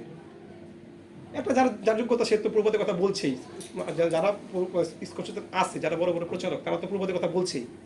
কিন্তু আমাদের ক্ষেত্রে কী করেন, যারা আমরা পারবো না, একটাই কাজ। সুতরাং ভক্তি জীবনে কোনো প্রচারের ক্ষেত্রে প্রচারের কোনো কি অভাব, শুধু কি মানসিকতা এবং কি আন্তরিকতা। দেখবেন এগুলো অটোমেটিক্যালি কি সম্ভব যখন আমরা কি এগুলোতে যুক্ত থাকতে পারবো। তো এখানে এটাই বলছে যে পূর্ণতা লাভ করতে আপনি যাই দান করেন না কেন, আপনার পূর্ণতা তখন যখন আপনি কি কাউকে ভক্তিমূলক জ্ঞান কি করবেন, দান করতে পারবেন। এটা আমাদের জন্য হাতে কাছে নিয়ে আসছে, একদম যাও বা তুমি পারো না, একটা গ্রন্থ দাও আমার, শেষ, সে দান পেয়ে যাবে। এই ফলটা তুমি কি সেই দান করলে যে ফল পাইতা তুমিও কি একই ফল পেয়ে যাবে। হরে কৃষ্ণ। যাই হোক, আপনারা কৃপা রাখবেন যেন আসলে গ্রন্থ প্রচারটা আমরা সঠিকভাবে করতে পারি সবাই। হরে কৃষ্ণ। পরবর্তী শ্লোক। হ্যাঁ, গ্রন্থ ধরেন আমি রাস্তায় হেঁটে হেঁটে করতে পারলাম না, কিন্তু আমি যদি দান করে দিই, যেমন হলো আপনার কাছে দিয়ে দিলাম আমি 100 টাকা, আপনি দান করলেন, সেটাকে আমার হ্যাঁ সেটাও হবে, অবশ্যই হবে, কেন হবে না, 100% হবে। আপনি ধরেন আপনি আপনার বিছানা থেকে উঠার উঠারে কি আপনি অসুস্থ উঠতে পারছেন না, আপনি অন্তত ফোনে দান করে দিচ্ছেন, সেটাও আপনার এই দানটা কেউ না কেউ আরেক জায়গায় প্রচার করে, সেটাও তার ফলও তো আপনি পাবেন না। ফল পাওয়াটা বিষয় না, আপনি যে দেখেন রূপ গোস্বামী তো ভক্তি জীবনকে তো ভক্তি জীবন কিন্তু অনেক সময় অনেক কঠিন। আমাদের একটা কথা মনে পড়ে যে সহজ কথা যায় না বলা কি আসলে একটা সহজ কথা সহজ বলতে পারেন, ভক্তি জীবনটা কিন্তু অনেক সময় কি অনেক, শুধু পার্থক্য কোথায় মনোভাবের মধ্যে। আপনি শুয়ে যদি ভাবেন যে আমি করতে চাই, দান করছেন ফোন করে, এটাও তো কি একই ফল হচ্ছে, যদি আপনি চেতনাটা কি থাকে, আপনার কনসাসনেসটা ওই লেভেলে থাকে। সুতরাং বিষয়টা কিন্তু একই। এজন্য প্রত্যেকের তার, যেমন আমরা তো দেখতে পাই রামচন্দ্রের যে কাহিনীতে বানররা কি করেছিল, পাথর ফেলেছিল, বড় বড় পাথর সমুদ্রে ফেলেছিল, আর কাঠবিড়ালি বালি। রামচন্দ্র সেটা গ্রহণ করেন নাই, গ্রহণ তো করেছেন, কারণ বিষয়টা কি ছিল, সেবা মনোভাবটা ছিল, যে আসলে কী মনোভাবে কাজটা করা হচ্ছে। ওকে, পড়ুন।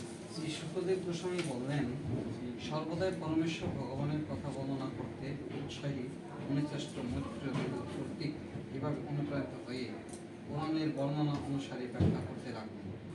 ভগবানের অপ্রাকৃত মহিমা বর্ণনা করে তিনি অত্যন্ত আনন্দিত হয়েছেন। হরে কৃষ্ণ।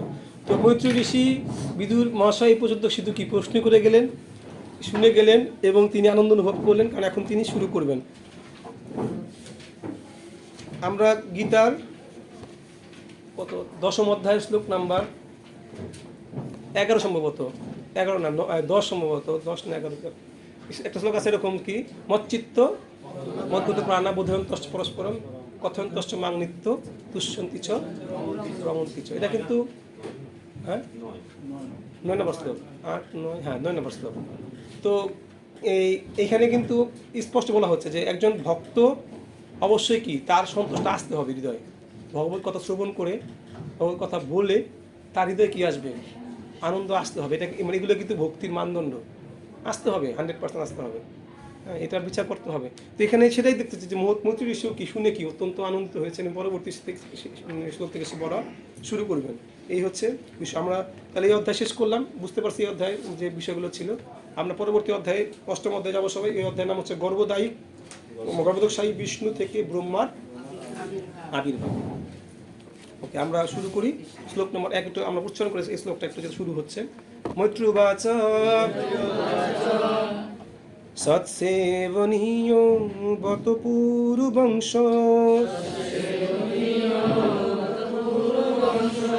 ইয়ল্লোক কপাল ভগবৎ প্রধান বভূবিত হাজিত কীর্তিমালম পদে পদে নূতয়নস্য ভীক্ষ্ণম।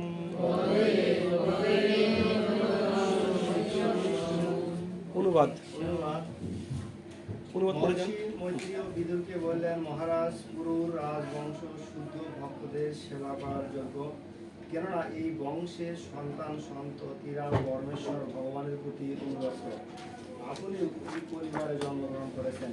এটি অত্যন্ত আশ্চর্যের বিষয় যে আপনার প্রয়াসের ফলে পরমেশ্বর ভগবানের অপ্রাকৃত লীলাসমূহ প্রতিক্ষণ নবায়মান ভাবে আস্বাদনযোগ্য হচ্ছে। খুব চমৎকার।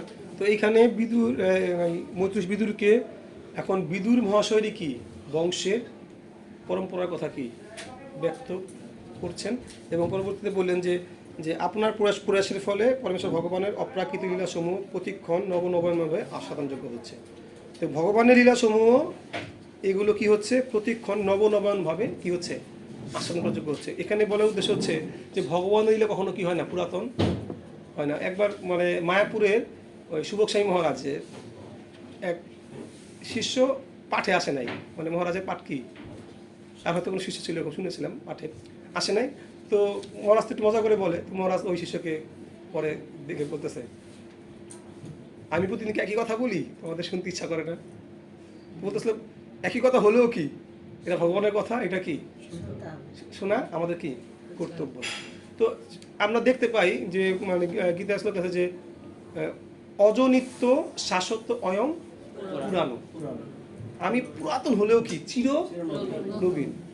হ্যাঁ, তো ভগবান কিন্তু স্পষ্ট আমাদেরকে মানে ভগবানের সমস্ত কিছু কি, এই জন্য ভগবত তত্ত্ব ভগবানের কথা পুরাতন হলেও বা শুনে থাকলেও কি আবার কি করা উচিত, পুনরায় কী করা উচিত। ভক্তিশাস্ত্রী যখন আমরা শেষ করলাম, ভক্তিশাস্ত্রী শেষ করার পরে ভক্তিপূজা ভাগবত স্বামী মহারাজ যখন আসলেন আমাদেরকে সার্টিফিকেট দিবেন, তখন তিনি লেকচারে বলতেছিলেন যে ভক্তিশাস্ত্রী, উনি বলতেছিলেন ভক্তিশাস্ত্রী শেষ করে আমি কিছুই বুঝতে পারিনি। ভক্তিশাস্ত্রীতে গীতা পড়ে আমি কিছুই পড়েছি কবে, ভক্তিশাস্ত্রী শেষ করার পরে যখন আবার গীতা পড়া কি করেছি, তখন কি গীতা সম্পর্কে তখন শেষ করেছে, আবার যখন পড়েছি তখন আরও কি। সুতরাং গীতা বলেন ভাগবতম বলেন, গীতা তো ভগবানের বাণী, ভাগবতম ভগবানের ভক্তের বাণী। তো এগুলো আপনি একবার পড়বেন দেখবেন একরকম আপনি বুঝতে পেরেছেন, আবার পড়বেন উপলব্ধিটা কী হবে আরেকটু, আবার পড়বেন দেখবেন আরও অনেক কিছু কি ওইখান থেকে আপনি, এটা বাস্তব কিন্তু। এবং আমরাও তো গীতা একই শ্লোক অনেকবার পড়ছি, পড়ার পর কি পরবর্তীতে সময় দেখি আর নতুন কিছু কি ওখান থেকে আমরা চিন্তা করতে পারছি। সুতরাং এটা বাস্তব সত্য, ভগবানের লীলাসমূহ এগুলো কি সবসময় কি যত পুরাতন হোক না কেন ওগুলো যখন শুনবো আমরা, দামোদর মাসের লীলা তো প্রতি বছরই কি জগন্নাথের প্রতি বছর শুনি, কিন্তু তারপরে দেখবেন যে অন্যরকম ফিল কিন্তু কি একরকম কি ফিল কিন্তু আস্বাদন হয়। এর মূল কারণ কি, এটা কি চিন্ময় বস্তু।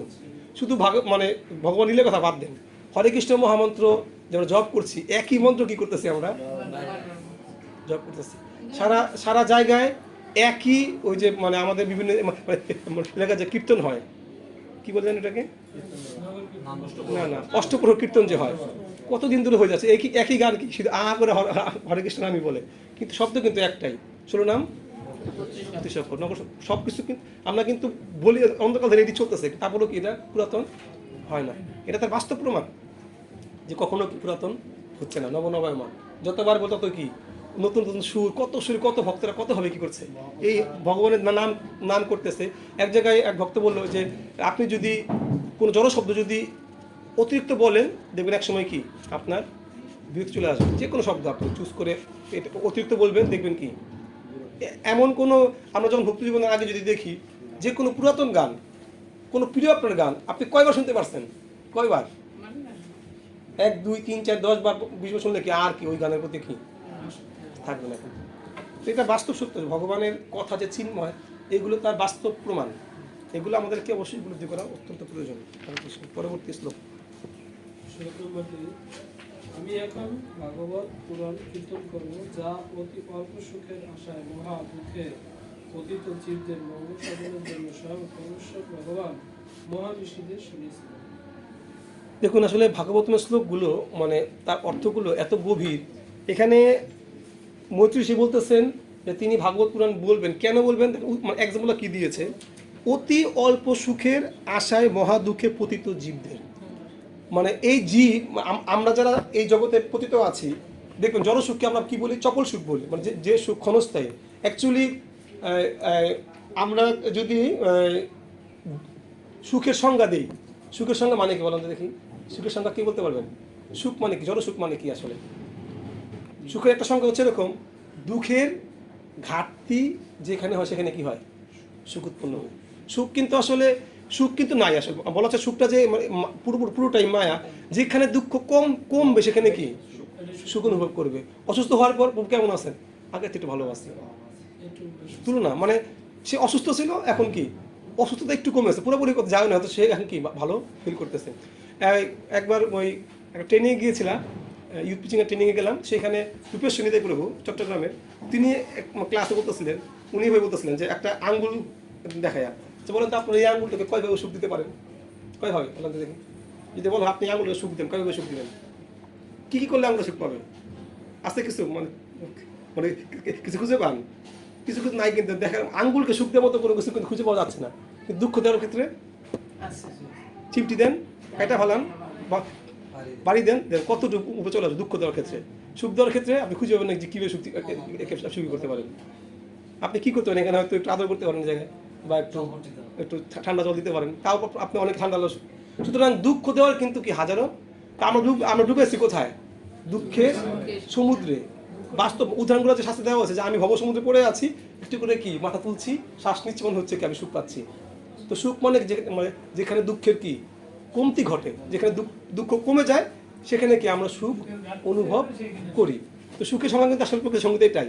তো মানে এটাই বলছে যে অতি অল্প সুখের আশায় মহা দুঃখে পতিত জীব। চমৎকার কত মানে ভক্তদের তাদের যে মানে স্তর, উপলব্ধির স্তর, তাদের প্রকৃত মঙ্গলের জন্য কি করছে ভাগবতম কি করেছেন ব্যক্ত করবেন। এবং মানে পরবর্তী একটু তাৎপর্য দেখুন, যে শেষের দিকে লেখা আছে, তারা মনে করে যে জড় বিষয়ে তারা চিরকাল প্রবৃত্ত থাকতে পারবে। কারা? মানে বদ্ধজীবেরা।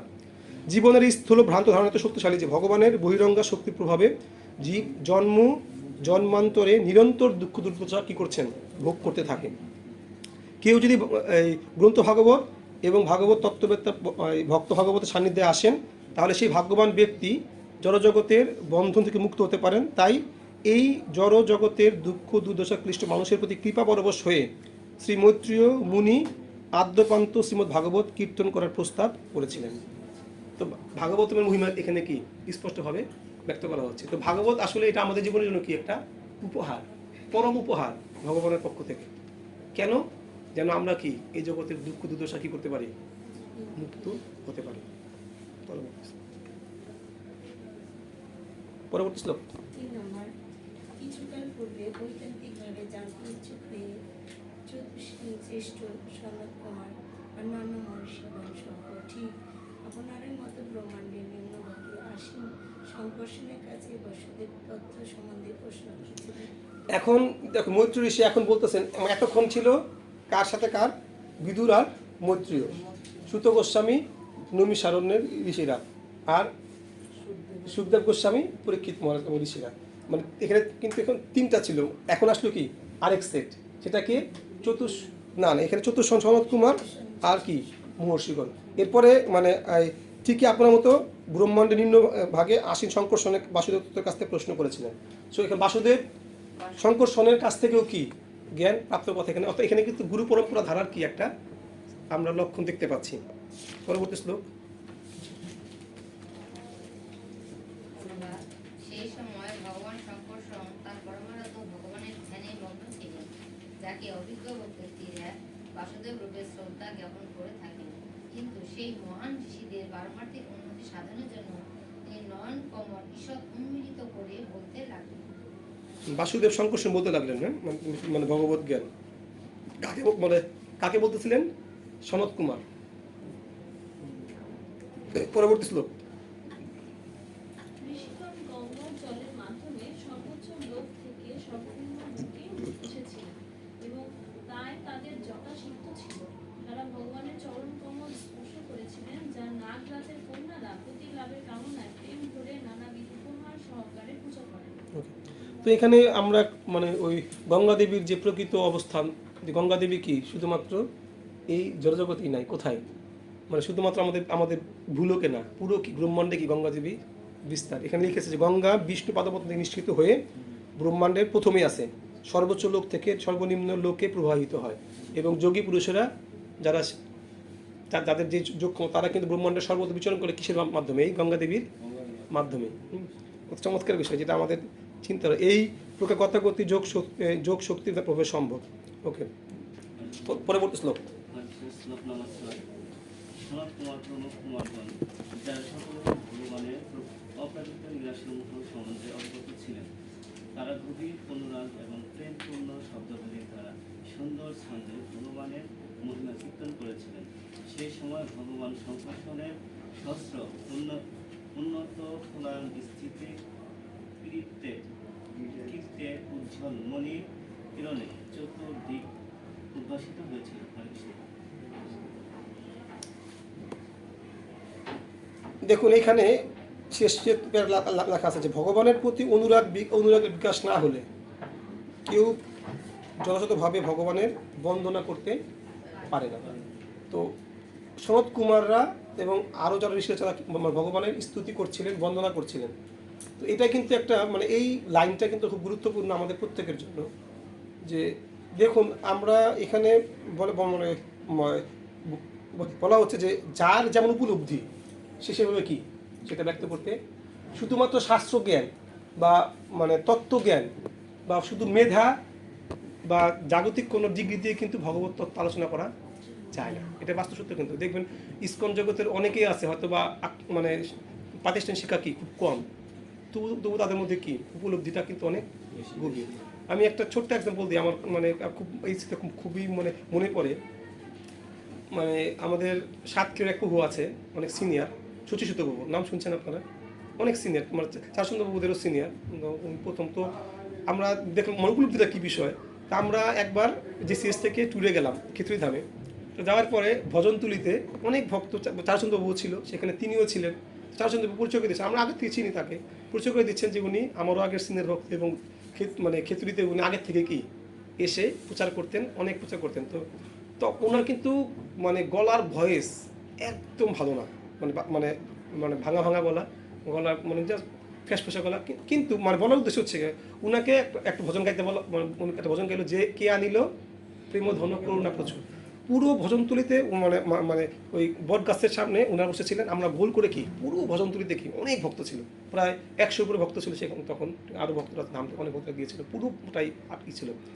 তো আশ্চর্যের বিষয় উনি কিন্তু একদম ফ্যাসফ্যাসা ভাঙা গলা। উনি কীর্তন করা শুরু করলো, তখন চারুচন্দ্র প্রভু সহ সমস্ত ভক্তরা কি ক্রন্দন করতেছিল। অপ্রাকৃত একটা দৃশ্য, কি মুহূর্তের মধ্যে কি আবহ চেঞ্জ, মুহূর্তের মধ্যে 2 মিনিটের মধ্যে পুরো সবাই কান্না করতেছে, সবার চোখ দিয়ে উনি নিজেও কান্না করতেছে, সবাই কি উনার প্রেম দেখে সবার চারুচন্দ্র সবার মধ্যে কি জল। তো আসলে বিষয়টা উপলব্ধি বিষয় যে দেখলাম যে আসলে ভক্তি জীবনটা যে আসলে এটা যে আসলে ভক্তি দ্বারা পরিচালিত হয়, এটা যে কোনো পাণ্ডিত্যের দ্বারা হয় না, তার প্রমাণ স্পষ্ট দেখতে পেলাম। যে উনি উনার না আছে গলা, না আছে সুরের লয় তাল, উনি লাইন বলতেছে তাও কি ভক্ত সবাই কি উনি নিজে প্রেম অনুভব করতেছে, সেই প্রেমটা কি সবার মধ্যে কি ছড়িয়ে পড়তেছে, এবং সবাইও কি উনিও সবাই কি কান্না করতেছে। এটা কিন্তু বাস্তব সত্য যে ভগবানের প্রতি অনুরাগ বিকাশ না হলে কেউ সঠিকভাবে কি ভগবানের বন্দনা করতে পারে না। এই জন্য বিষয়গুলো এরকম নয় যে ভগবানের কথা বলতে গেলে অনেক শ্লোক পারতে হবে, অনেক কিছু জানতে হবে, বিষয়টা কিন্তু এরকম না। বিষয়টা হচ্ছে গিয়া আপনি আপনার উপলব্ধিগুলো কি যখন কাউকে কোনো একজনকে শেয়ার করবেন, যখন সেই উপলব্ধি তার মধ্যে যাবে, সে অটোমেটিক্যালি কী হবে, তার চেতনা কী হবে, পরিবর্তন হবে। চেতনা পরিবর্তন করতে কিন্তু কোনো শ্লোক আলোচিত হয় না। শ্লোক একটা কি সহায়ক হিসেবে থাকতে পারে, কিন্তু শ্লোক কারণে ভক্তিশাস্ত্রী ভক্তি ডিগ্রি কিন্তু এটা কিন্তু প্রচারকের একটা সহায়ক মাধ্যম, কিন্তু এটাই প্রচার তা কিন্তু না। প্রচার হয় ভক্তের শুদ্ধতা এবং তার উপলব্ধির দ্বারা। এটা হচ্ছে ভগবানের প্রতি যখন অনুরাগ বৃদ্ধি হবে, এগুলো অটোমেটিক্যালি কি ক্রমশ কি ঘটবে। এটা কিন্তু ইসকন জগতে অনেকেই আমরা দেখতে পাই। আমাদের কাতিবাজারের ভক্ত আছে, তার নাম বলবো না, আপনারা অনেকে চিনতে পারবেন। ভক্ত কিন্তু খুব একটা যে তার শিক্ষা তা কিন্তু না, কিন্তু সে যখন বলে অনেকে কিন্তু কি সেটা শুনছে, কারণ তার যদি শিক্ষা নাই কিন্তু তার উপলব্ধিটা কি অনেক অনেক গাঢ়, এবং দেখা যাচ্ছে যে সে তার শিক্ষাগত যোগ্যতা নেই, কিন্তু সে অনেক শিক্ষিত ব্যক্তিকেও কী করেছে জপমালা দিয়ে জপ করাতে সক্ষম। তো এটা হচ্ছে বিষয়। এবং আমি একটা ছোট্ট এক্সাম্পল দিই, আপনারা নিশ্চয়ই পার্থপ্রভুকে চিনেন পার্থপ্রভু তার নিজের জীবন থেকে বলতেছে, তিনি যখন বিদেশ ছিলেন, দুবাইতে ছিলেন, তো এক লন্ড্রিম্যান মানে লন্ড্রিম্যানের মানে প্রচনে সে কি ভক্তি জীবনে এসছে, বলতেছিল যে লন্ড্রিম্যান কিছুই করতো না, সে কি করতো, যে আসতো তার তো কোনো তেমন কোনো কিছু ছিল না, সে তো স্ত্রী করতো, সে শুধু চেষ্টা করতো যে তার কাছে আসতো তাকে প্রাণপণ দিয়ে কী করার, সেবা করার। আসতো তাকে মানে মানে পোশাক দিত, তাকে ডাব এনে দিত, বিভিন্ন ধরনের কার্যকলাপ তাকে মন্দিরে নিয়ে যেত। বলছে তার ভালোবাসা দেখে কি আমি মুগ্ধ হয়ে গেছি, মুগ্ধ হয়ে কি তখন মন্দিরে যাওয়া আসা। তো বিষয় হচ্ছে গিয়া মানে এগুলো হচ্ছে কি ভগবানের প্রতি যখন অনুরাগ থাকবে অটোমেটিক্যালি কীভাবে যে কাজটা ঘটবে আমরা নিজেরাও কি উপলব্ধি করতে পারবো না। এই জন্য এটা খুব গুরুত্বপূর্ণ বিষয়। এই জন্য ভক্তি জীবনটা অনেক কি অনেক আনন্দের এবং অনেক মজার বিষয়। পরবর্তী শ্লোক আমরা যাই। হ্যাঁ, আমাদের সময় কম, শেষ করবো আজকে এটা। ভগবান শঙ্কর্ষণ এই প্রকার নিবৃত্তি পরায়ণ মহর্ষি সনত কুমারকে শ্রীমদ্ ভাগবতমের এই তাৎপর্য বিশ্লেষণ করেছিলেন। তারপর সনত কুমারও সাংখ্যায়ন ঋষি কর্তৃক জিজ্ঞাসিত হয়ে যেভাবে তিনি ভগবান শঙ্কর্ষণের কাছে শুনেছিলেন সেইভাবে শ্রী ভাগবতমের ব্যাখ্যা করেছিলেন। হ্যাঁ, তো এখানে মানে মানে এখানে দেখতে পাচ্ছি যে গুরু পরম্পরা ধারায় যে জ্ঞানের যে প্রবাহ এখানে আমরা দেখতে পাচ্ছি, এবং এখানে স্পষ্ট তাৎপর্য লেখা আছে যে উপযুক্ত অধিকারীর কাছ থেকে তত্ত্ব জ্ঞান শ্রবণ না করলে ভগবানের বাণী প্রচারক হওয়া যায় না। এবং ভালো এখানে বিষয় একটা এরকম আছে যে আমরা দুঃখিত তো দেখি যে এবং পরম্পরা প্রাপ্তম ইমম রাজস্ববিদু সকালীন মমতা যোগ নষ্ট পরন্তপ। তো গুরু পরম্পরা ধারায় জ্ঞান, কিন্তু এই জ্ঞান কি কালের উপর ছিন্ন হয়ে যায়। তো ভাগবতমে আছে একটা এক্সাম্পল, এবং এই পাঠ থেকে শুনেছি ভাগবতমিটা আছে, এই প্রবাদ দিয়েছে এই এক্সাম্পলটা। আপনি মনে করেন একটা আম গাছ থেকে, বড় একটা আম গাছ থেকে আপনি আম পেরেছেন, আপনি কাছে চূড়ায় আছেন, আমটা যদি আপনি ফেলে দেন, কেউ যদি ক্যাচ ধরতে চায়, ধরতে গেলে পাকা আমটা কি চাপ লেগে কি পড়ে গেলে ফেটে যাবে, এটা কিন্তু অ্যাজ ইট ইজ থাকবে না, এটা কি বিকৃত হয়ে যাবে আমটা, তাই না? কিন্তু ওই আমি যদি আপনি হাতে হাতে দেন তাহলে কি জ্ঞানটা আমটা কি থাকবে, একদম নিখুঁত থাকবে। ঠিক তদ্রূপ গুরু পরম্পরা ধারায় যখন আপনি গুরু পরম্পরা অনুযায়ী যখন জ্ঞানটা প্রবাহিত হবে, তো সেই জ্ঞান কি থাকবে, একদম অপ্রকৃত থাকবে, এবং সেই জ্ঞান দ্বারা কি হবে প্রকৃত মঙ্গল। যখনই পরম্পরা ছিন্ন হবে তখনই কি হবে, সেই যোগটা কি হবে, সেই ভক্তিযোগ, সেই জ্ঞান যোগটা কি হবে, নষ্ট হবে, এবং তখন প্রকৃত জ্ঞান আর প্রকৃত জ্ঞান না থাকলে কোন জ্ঞান আসবে, অপ্রকৃত জ্ঞান আসবে। প্রকৃত জ্ঞান না থাকলে মানে অসৎ জ্ঞান আসবে, সুতরাং তখন সমাজ কি হবে, বিভ্রান্ত হবে। পরবর্তী শ্লোক।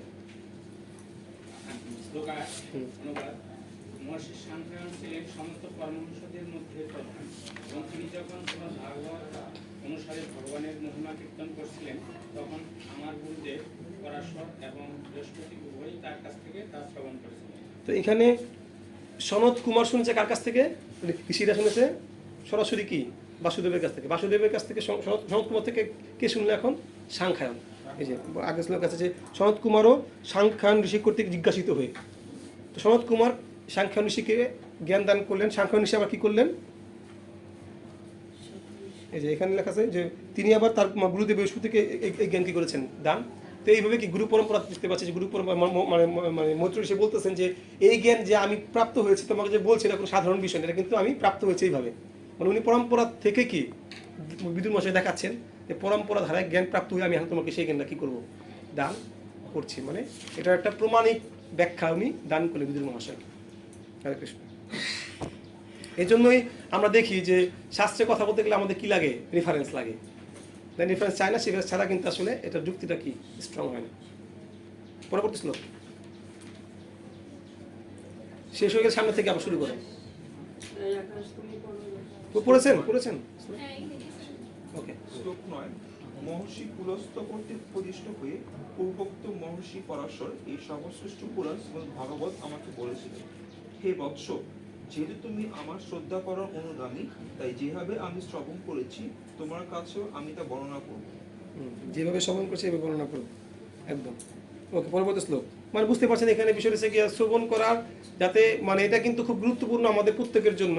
কারণ আমরা যখন কথা বলি, যেন কথা কি হয়, লড়চড় না হয়, এটা খুব গুরুত্বপূর্ণ। যেভাবে শুনেছি সেভাবে কি জন্য কিন্তু মৈত্রী ঋষি আগের থেকে কি করলেন, বিদুরকে দেখিয়ে দিলেন যে আমি এই পরম্পরাকে শুনেছি, তুমি এইভাবে কি আমি তোমাকে এখন বলবো। সুতরাং এখানে লড়চড় হওয়ার কোনো বিষয়, যদি তোমাকে প্রশ্ন করেছো ভগবত তত্ত্ব জ্ঞান সম্পর্কে, তোমাকে আমি জ্ঞান বলবো, কিন্তু এই জ্ঞানটা যে প্রামাণিক তুমি সেটা জেনে রাখো। এই জন্য আগে তাকে বিদুর মশাই আশ্বস্ত করলেন, বিদুর মশাইকে মৈত্রী ঋষি, যে এই জ্ঞান পরপথায় নেমে আসছে, সেটাই আমি তোমাকে এক জিনিস হবে কি বলার চেষ্টা করবো। পরবর্তী শ্লোক 10 ত্রিভুবন যখন জলমগ্ন ছিল তখন ভদ্রব্যবসায়ী বিষ্ণু একাকী মহানাগ অনন্তের শয্যায় শায়িত ছিলেন। যদিও প্রতীত হচ্ছিল যে তিনি ভয়ঙ্কর শক্তির প্রক্রিয়ার প্রতি তার অন্তরঙ্গ শক্তিতে বিকৃত ছিলেন, তবুও তার নেত্র পূর্ণরূপে নিমিলিত ছিল না। ওকে, পরবর্তী শ্লোক। ঠিক যেমন কাঠের মধ্যে আগুনের দাহিকা শক্তি থাকে, তেমনি ভগবান সমস্ত জীবদের তাদের সূক্ষ্ম শরীরে নিমজ্জিত করে প্রলয় বাড়িতে অবস্থান করেছিলেন। তিনি তার নিজের দ্বারা সম্বর্ধিত কাল নামক শক্তিতে শয়ন করেছিলেন। দেখুন এখানে একটা মানে এক্সাম্পল ভাগবতম শ্লোকের দ্বারা সরাসরি দেওয়া হচ্ছে যে কাঠের মধ্যে আগুনের কি শক্তি, দায়িকা শক্তি।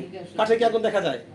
দেখা যাচ্ছে না, কিন্তু কিন্তু ওর মধ্যে কিন্তু কি আগুনের কি আগুন জ্বলার শক্তি কি আছে না পুরোপুরি ভাবে, কিন্তু যেটা আপনি লোহাতে পাবেন না, কাঠের মধ্যে কি সে শক্তিটা যদিও দেখা যাচ্ছে না। সুতরাং এইভাবেই ঠিক মানে ভগবানের সূক্ষ্ম জীবাত্মারা ভগবানের শরীরে হয়ে কী করে অবস্থান করে প্রলয়কালীন সময়, এবং তখন ভগবান কাল নামক শক্তিতে শয়ন করেছিলেন, এবং সেই কাল তার দ্বারা তৈরি সংগঠিত কাল, যে কালকে নিজে কী করেছিলেন বর্ধিত করেছিলেন। পরবর্তী শ্লোক 12 নম্বর শ্লোক আমরা শেষ করে দেবো চ্যাপ্টারটা আজকে একটু অন্তরঙ্গা শক্তিতে সহস্র চতুর্যুগ শয়ন করেছিলেন এবং তার বহিরঙ্গা শক্তির দ্বারা প্রতীত হয়েছিল যেন তিনি জলের মধ্যে শয়ন করে আছেন। যখন কাল শক্তির দ্বারা প্রেরিত হয়ে জীবসমূহ তাদের সকাম কর্মের বিকাশ করার জন্য বেরিয়ে আসতে শুরু করে, তখন ভগবান তার চিন্ময় দেহকে নীলাভ রূপে দর্শন করলেন। ওকে, হরে কৃষ্ণ। দেখুন এখানে আমরা এই বিষ্ণু শব্দের অর্থ কি?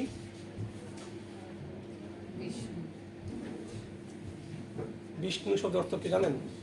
বিষ্ণু শব্দের অর্থ একবার পাঠে শুনেছিলাম এরকম, আমার এক্স্যাক্টলি আমি মানে মনে নাই, তবে আমার যেটা মনে পড়ছে এটা বলতেছি আর কি। বিষ্ণু শব্দ যিনি বিষকে কি করতে পারেন, হরণ করতে পারেন। বিষ, হ্যাঁ হ্যাঁ হরণ করতে। সুতরাং দেখবেন যে বিষ্ণুর গায়ের রং কিন্তু কি নীল। এখানে সেটাই বলছে যে আমাদের যে অপকর্ম, আমাদের যে আমাদের যে অবৈধ বাসনা, সেটা কিন্তু মানে ভগবান কি করছেন, নিজের হরণ করছেন। এবং তাই বলা হচ্ছে এখানে দেখুন যে সকাম কর্ম বিকাশ করার বেরিয়ে শুরু করে তখন ভগবান তার চিন্ময় দেহকে নীলাভ রূপে কী করলেন, দর্শন করলেন। এবং শেষের দিকে দেখেন যে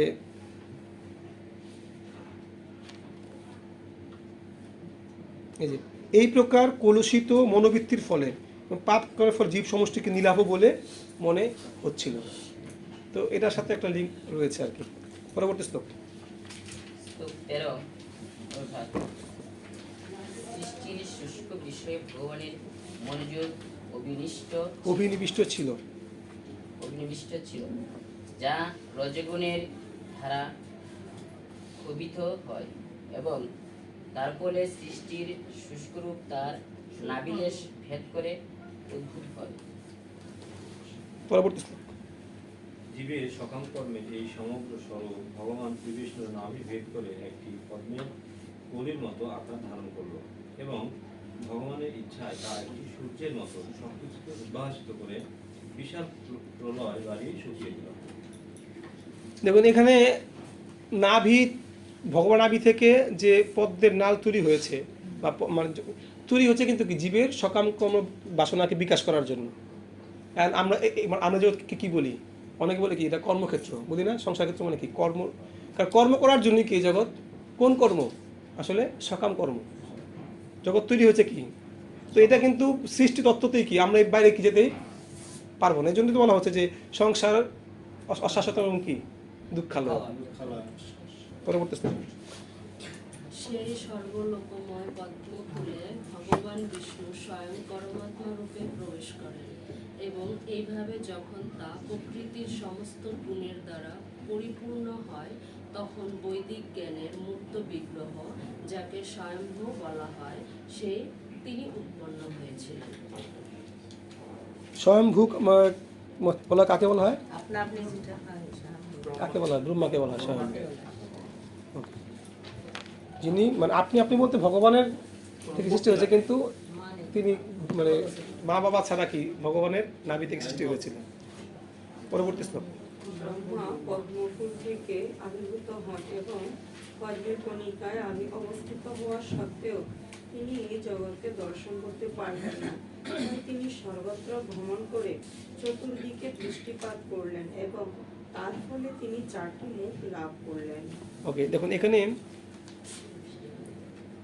ব্রহ্মা সৃষ্টি হওয়ার পরে এখানে বলা হচ্ছে ভাগবতমে তিনি নিজেই কি জগৎকে দর্শন করতে। ব্রহ্মা আমাদের আদি পিতাকে, ব্রহ্মা, আমরা সবাই কি ব্রহ্মার সৃষ্টি। ব্রহ্মা হচ্ছে আমাদের বিধাতা বলি আমরা ব্রহ্মাকে। তো দেখুন এখানে যিনি আমাদের বিধাতা তিনি কি জগৎকে দর্শন করতে পারে নাই, তার কথা বলা হচ্ছে এখানে। তা আমাদের কি অবস্থা? তো তিনি দর্শন করতে না পেরে তিনি মানে 4টা মুখ সৃষ্টি হওয়ার একটা চমৎকার ব্যাখ্যা আছে। তিনি চতুর্দিকে মুখ দিয়েছেন, 4টা কি মুখ সৃষ্টি হয়েছে। পরবর্তী শ্লোক। সেই পদ্মে সমাসীন ব্রহ্মা সৃষ্টি সম্বন্ধে, সেই পদ্ম সম্বন্ধে অথবা নিজের সম্বন্ধে যথাযথভাবে বুঝতে পারলেন না। কল্পান্তে প্রলয়কালীন বায়ু জলকে উদ্দীর্ঘিত করিয়াছিল এবং উত্তাল তরঙ্গে সেই পদ্মটি উন্নীত হয়েছিল। পরবর্তী শ্লোক। ব্রহ্মা তার অজ্ঞানতাবশত ভাবতে লাগলেন, এই কমলের উপর বিরাজমান আমি কে? কোথা থেকে এইটি বিকশিত হয়েছে? এর নিচে জলের অভ্যন্তরে নিশ্চয়ই কিছু রয়েছে, যার থেকে এই কমলটি উদ্ভূত হয়েছে। এইখানে আমরা এই দেখতে পাচ্ছি এখানে যে ব্রহ্মার মতো ব্যক্তিরও কি, যিনি প্রথম জীব, তার মধ্যে কি প্রশ্ন। তো সনাতন গোস্বামী কিন্তু আমাদেরকে বলেছেন যে কে আমি, কেন আমায়, যারে তাপত্রয়, ইহা না জানিলে আমার কেমনে হিত হয়। দেখুন কত গুরুত্বপূর্ণ বিষয়। এই প্রশ্নগুলো কিন্তু আমাদের বর্তমান অবস্থা এরকম, বর্তমান জগতের প্রশ্নগুলোও কি হয় না, উৎপন্ন হয় না। ওই যে আমরা আগে পড়ে আসলাম যে 2 প্রকারের জীব কি, দুঃখ কষ্ট ভোগ, একটা কি যারা একদম মূর্খ আর তারা মুক্তরা। তো আমরা দেখতে পাই এরকম যে কিছু মানুষ এতটাই মূর্খ, তারা যে কেন কষ্ট পাচ্ছে, কেন দুঃখ পাচ্ছে, কেন মৃত্যুবরণ করবে, এই প্রশ্ন কি আমাদের জাগেই না। তো বলা হচ্ছে এই প্রশ্নগুলোকে অ্যাটলিস্ট আমাদের জীবনে কি জাগতে হবে। আপনারা কত সৌভাগ্যবান। তো বিষয়টা কিন্তু খুব গুরুত্বপূর্ণ। এই প্রশ্ন জায়গা ছাড়া কিন্তু আপনি সমাধান করবেন। আগে তো প্রশ্ন আসবে যে আমি দুঃখ পাচ্ছি, এটা তো উপলব্ধি করতে হবে। দুঃখই কি, ওই মানে মানে দুঃখ উপলব্ধিটাই কি আমাদের অনেক সময় কি, এবং মানে মানে গানও তো আছে এরকম, কি জানি, আমি কষ্ট পেতে ভালোবাসি, একটা গান আছে এরকম, আগে শুনছিলাম ভাই বাচ্চুর গান, কার গান ছিল, হ্যাঁ, তাই তোমার কাছে ছুটে আসি, মানে কষ্ট পেতে ভালোবাসে বলে কি ছুটে যায়। এখন কি একটা চমৎকার বিষয়, মানে এটা হচ্ছে কি এই জগতের সাথে কি। তো আমরা অ্যাটলিস্ট এগুলো তো বুঝতে পারতেছি ভাগবতমের কৃপায়, মহাপ্রভুর কৃপায়, গুরু বৈষ্ণবদের কৃপায়, যে আমরা কি অ্যাকচুয়ালি দুঃখে আছি। আর যে দুঃখ বুঝে তার দুঃখ কি। এখন আমরা বলি না যে অনেক সময় বলি আমরা যে ভক্তদের দুঃখ বেশি, যে করে তোমার আশ তার করি কি দুঃখ বল বেশি, তারপরে সব ভগবান নিজেই বলতেছে কেন বুঝবে তুমি দুঃখ পাইতেছো, এত তো বুঝতে না তুমি দুঃখ পাইতেছো। দেখুন দেখো কত চমৎকার বিষয়।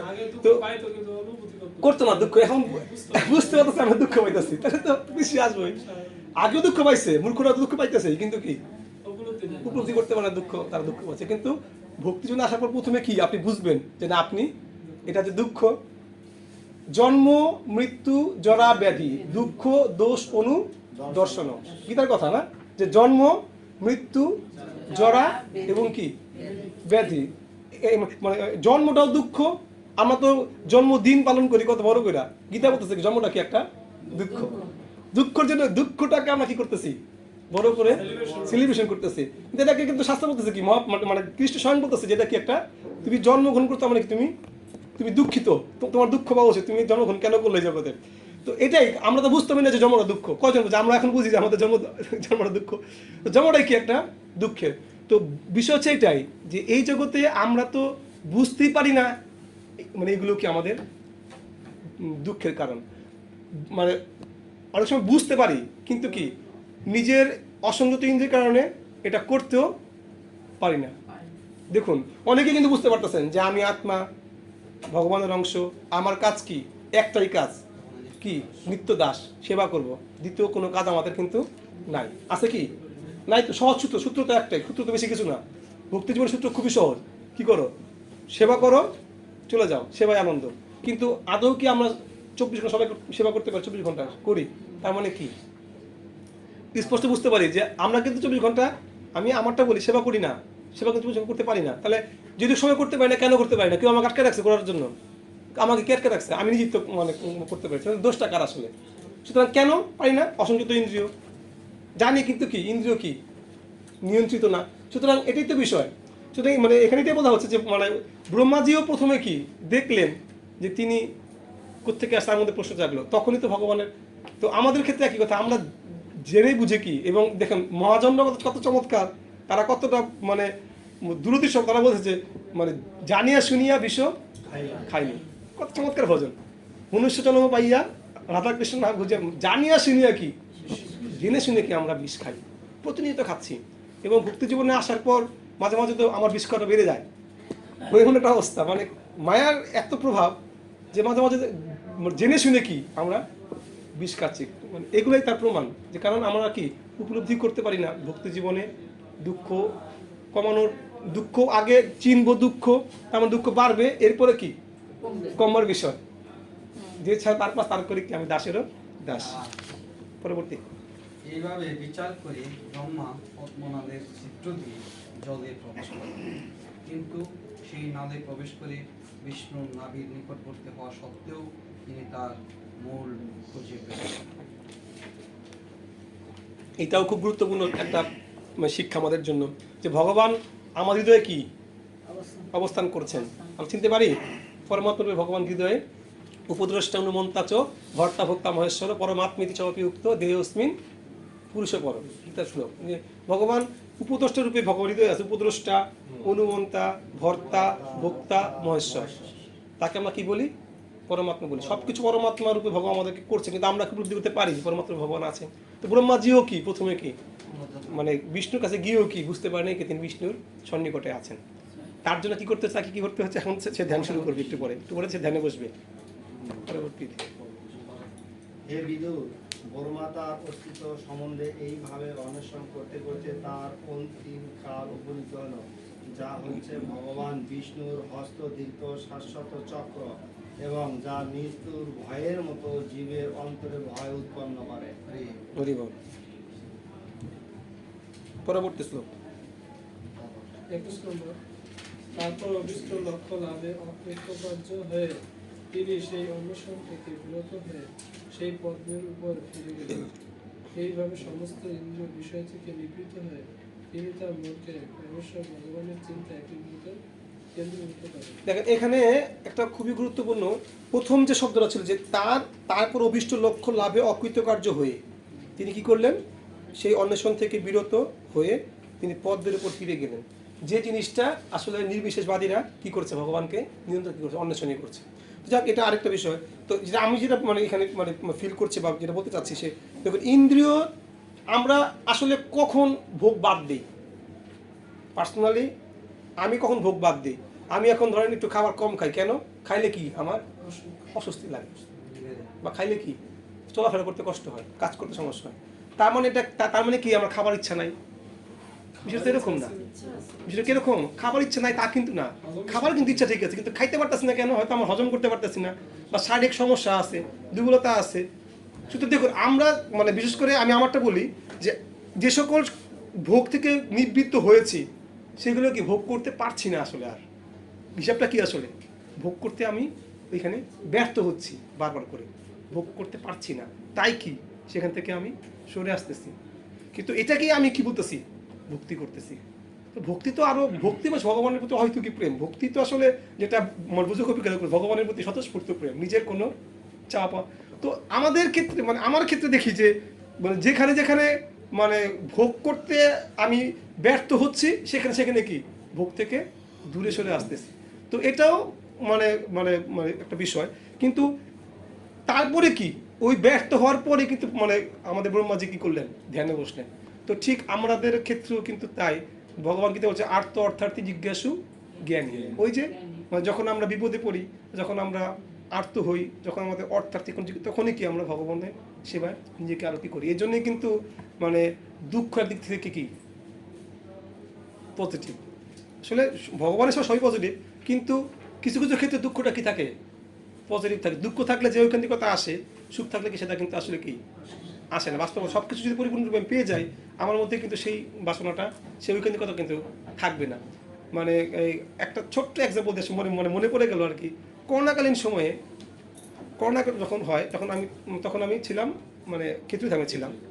তো ওই সময় একটা দৃশ্য, তখন তো মানে কোনো জায়গায় তো অনেক ভালো ছিলাম, হঠাৎ করে কি ধামে করোনায় আক্রান্ত সবাই একসাথে থাকে, সবাই তো খুঁজেই পায় না যে এই জায়গায় কীভাবে আক্রান্ত হলো, পুরোটাই তো ফাঁকা জায়গা, কীভাবে সম্ভব। যাই হোক, আক্রান্ত হওয়ার পরে অনেকেই তো মানে অনেকে আক্রান্ত হলো, অনেক ভক্তরা আক্রান্ত হলো, ঠিক আছে, সবাই বিভিন্নভাবে আলাদাভাবে ব্রিডিং করে আছে, ঠিক আছে। তো অল্প খারাপ লাগতেছে, একটু খারাপ লাগতেছে, ঠিক আছে। বা পরে ভক্তিচারু সাই মহারাজের নিউজটা যখন পাইলাম, খারাপ লাগছে। তো দেখেন সবচেয়ে খারাপ বেশি হলো কখন, যখন দেখলাম আমার মেয়ে করোনা হইলো। আমার এখনো মনে পড়ে যখন আমার মেয়ের করোনা হইলো, তখন আমার কাছে না খুব তখন মানে হঠাৎ করে না, কারণ এখানে তো এমন জায়গায় আছি ডাক্তার দেখাবো সেই সুযোগ তো তেমন নাই। তো তখন ওই সব ধামে ছিলাম আমরা। তো তখন আমি মানে তখন আমার যে কষ্ট অনুভূতি হচ্ছিল, তখন আমি কষ্ট অনুভূতি চোখ দিয়ে জল পড়তেছিল, তখন ভাবতেছিলাম এত ভক্তির করোনা হলো, আমার এরকম হলো না। আমার মেয়ের ক্ষেত্রে কি একদম চোখ দিয়ে জল পড়ে যেতেছে। আমি চিন্তা করলাম যে এটাই কি মানে এটাই যে আসক্তি বা এগুলোই যে মানে স্বাভাবিক। কিন্তু আপনি এটা মানে বিচার করবেন যে আমরা কিন্তু যতই বলি এই স্তরটা কিন্তু কি অনেক কঠিন, কিন্তু এই লেভেলটা সমদর্শী সবার জন্য কি একই রকম অনুভূত হয়, যেটা শুদ্ধ ভক্তদের কি মানে পূর্বত কান্না করছে কাদের দেখা, আমেরিকার মতো ভক্তদের কোটটাই পরা দেখা তিনি কান্না করতেছে। কেন? তিনি ভাবতেছে তারা কি দুঃখে আছে, তার চোখ দিয়ে কি করতেছে, জল করতেছে। তো ওই যে স্তর আর আমাদের স্তরটা কিন্তু কি মানে ভোগ করতে করতে কি বাধা পাচ্ছি, ভোগ করা খারাপ শুনতেছি, তারপরে কি ভোগ থেকে কিন্তু ভোগ করার ইচ্ছা কিন্তু যায় না, ভোগ করার ইচ্ছা কিন্তু কি থেকেই যাচ্ছে। আমি যদি এখন মনে করেন এতগুলোকে হজম করতে পারতাম, ঠিকই খাইতাম, এগুলো হজম করতে পারি না, তাই কি খাই না। এই হচ্ছে এটাই বলছে যে ব্রহ্মাজি অভিষ্ট লক্ষ্যে যেতে পারে নাই, তারপরে কিসে শুরুতেই কিন্তু সে কি ভগবান আরাধনা করতে যায় না, সে কি আগে চেষ্টা করে ব্যর্থ হয়েছে, অভিষ্ট কার্য করতে পারে নাই, দেন কি এখন ভগবানের আরাধনায় সে যুক্ত হওয়ার জন্য নিজেকে সে চিন্তা করতে নিশ্চয়ই আমার কেউ সৃষ্টি আছে, আমাকে সৃষ্টি করেছে, আমি তার কাছে প্রার্থনা করি। এই প্রার্থনা শুরু করলেন। পরবর্তী শ্লোক এই জন্য বলছে যে ইন্দ্রিয় তৃপ্তি প্রচেষ্টা থেকে নিবৃত্ত হয়ে পরম কারণে চিত্তকে একাগ্রচিত্ত করা পরম আত্মসমর্পণের একটি লক্ষণ, এবং এই শরণাগতি হচ্ছে ভগবত ভক্তির নিশ্চিত লক্ষণ। দেখুন মানে এই বিষয়টা হচ্ছে ভাগবতের গজেন্দ্র কুমির না হাতি ছিল, গজেন্দ্র হাতি, তিনি যখন ভগবানকে স্মরণ করেছে, তিনি কিন্তু ভগবানকে কিন্তু স্মরণ মানে ভগবান রূপকে কিন্তু স্মরণ করতে পারেন। তিনি জানতেন কেউ নাকি ভগবান আছেন, তাকে তিনি কি করেছিলেন নিরন্তর ভগবান তখন সেই রূপে। তো বলা হচ্ছে মানে মানে মানে এই বিষয়টা তো গুরুত্বপূর্ণ, যেখানে হচ্ছে পরম তত্ত্বর নিকট কি করা, পরম কারণ পরম তত্ত্বের নিকট আত্মসমর্পণ করা। এখন ভক্তি জীবনটা কীরকম, ধরুন আমরা যারা ভক্তি জীবনের বাইরে আছি বা যারা অন্যান্য ক্ষেত্রে আছি, যারা ভগবানকে আমরা জানি না, কিন্তু আমরা এটা তো জানি যে কেউ নাকি ভগবান আছে। তো প্রকৃতপক্ষে কেউ যদি শুদ্ধ চেতনায় তাকে জানার চেষ্টা করে, ভগবান তাকে কি করবে, সেই পথটা কি করবে, দান করবে। বলার উদ্দেশ্য হচ্ছে এটা।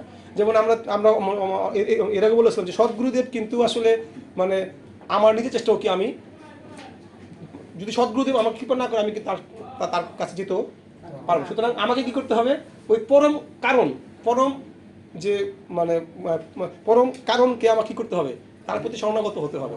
তার প্রতি শরণাগত হলে কি হবে, আমি আস্তে আস্তে কি সেই তাকে জানার কি পারবো, সুযোগটা লাভ করতে পারবো। পরবর্তী শ্লোক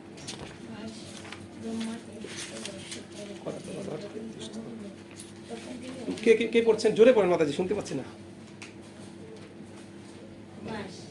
ব্রহ্মার 100 বছর পরে তার দেহ যখন পূর্ণ হলো, তখন তিনি ভূমিষ্ঠ জ্ঞান লাভ করেছিলেন, এবং তার ফলে তিনি তার অন্তরে অন্তঃস্থ পরম পুরুষকে দর্শন করেছিলেন। তার মহান প্রচেষ্টা সত্ত্বেও যাকে তিনি পূর্বে দর্শন করতে পারেননি। মহান চেষ্টা করেও কিন্তু দর্শন করতে যখন ভগবান তাকে কি করলেন, কৃপা করলেন, মানে 100 বছর তিনি ধ্যান করার পর অন্তরে দর্শন করেছিলেন। তো এখানে দেখুন, এখানে লিখেছে যে এই মানে এরপরে কিন্তু তিনি কি করেছিলেন, ব্রহ্মসংহিতা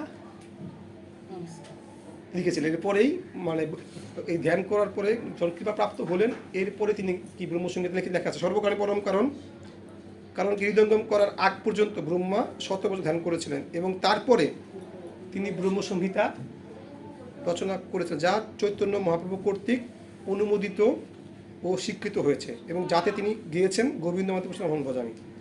যাক, আমরা ব্রহ্মসংহিতা ধ্যান করার পরে প্রাপ্ত হয়েছিল এবং এটা মহাপ্রভু কর্তৃক উদ্দিষ্ট। আচ্ছা, পরবর্তী শ্লোক।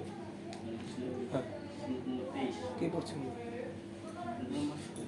ব্রহ্মাশিরে এক বিশাল পর্বত সদৃশ্য সজ্জা দেখতে পেয়েছিলেন, যা ছিল শেষ নাগের শরীর এবং তাতে পরমেশ্বর ভগবান একাকী শায়িত ছিলেন। চতুর্দিক শেষ নাগের মাথার মণির কিরণে প্রকাশিত ছিল এবং সেই জ্যোতি সেখানকার সমস্ত অন্ধকার দূর করেছে। এই শ্লোকটা আমরা পড়বো। এই শ্লোকটাতে ভগবানের চমৎকার রূপে বর্ণনা করা আছে। শ্লোকটা একটা উচ্চারণ করি, ভালো লাগবে, সবাই একটু আমার সাথে বলবেন। প্রেক্ষাম ক্ষিপন্তম ভরিত পলাদ্রেহে সন্ধ্যা ভ্রণী বেরুরুক্ষ মূর্ধনঃ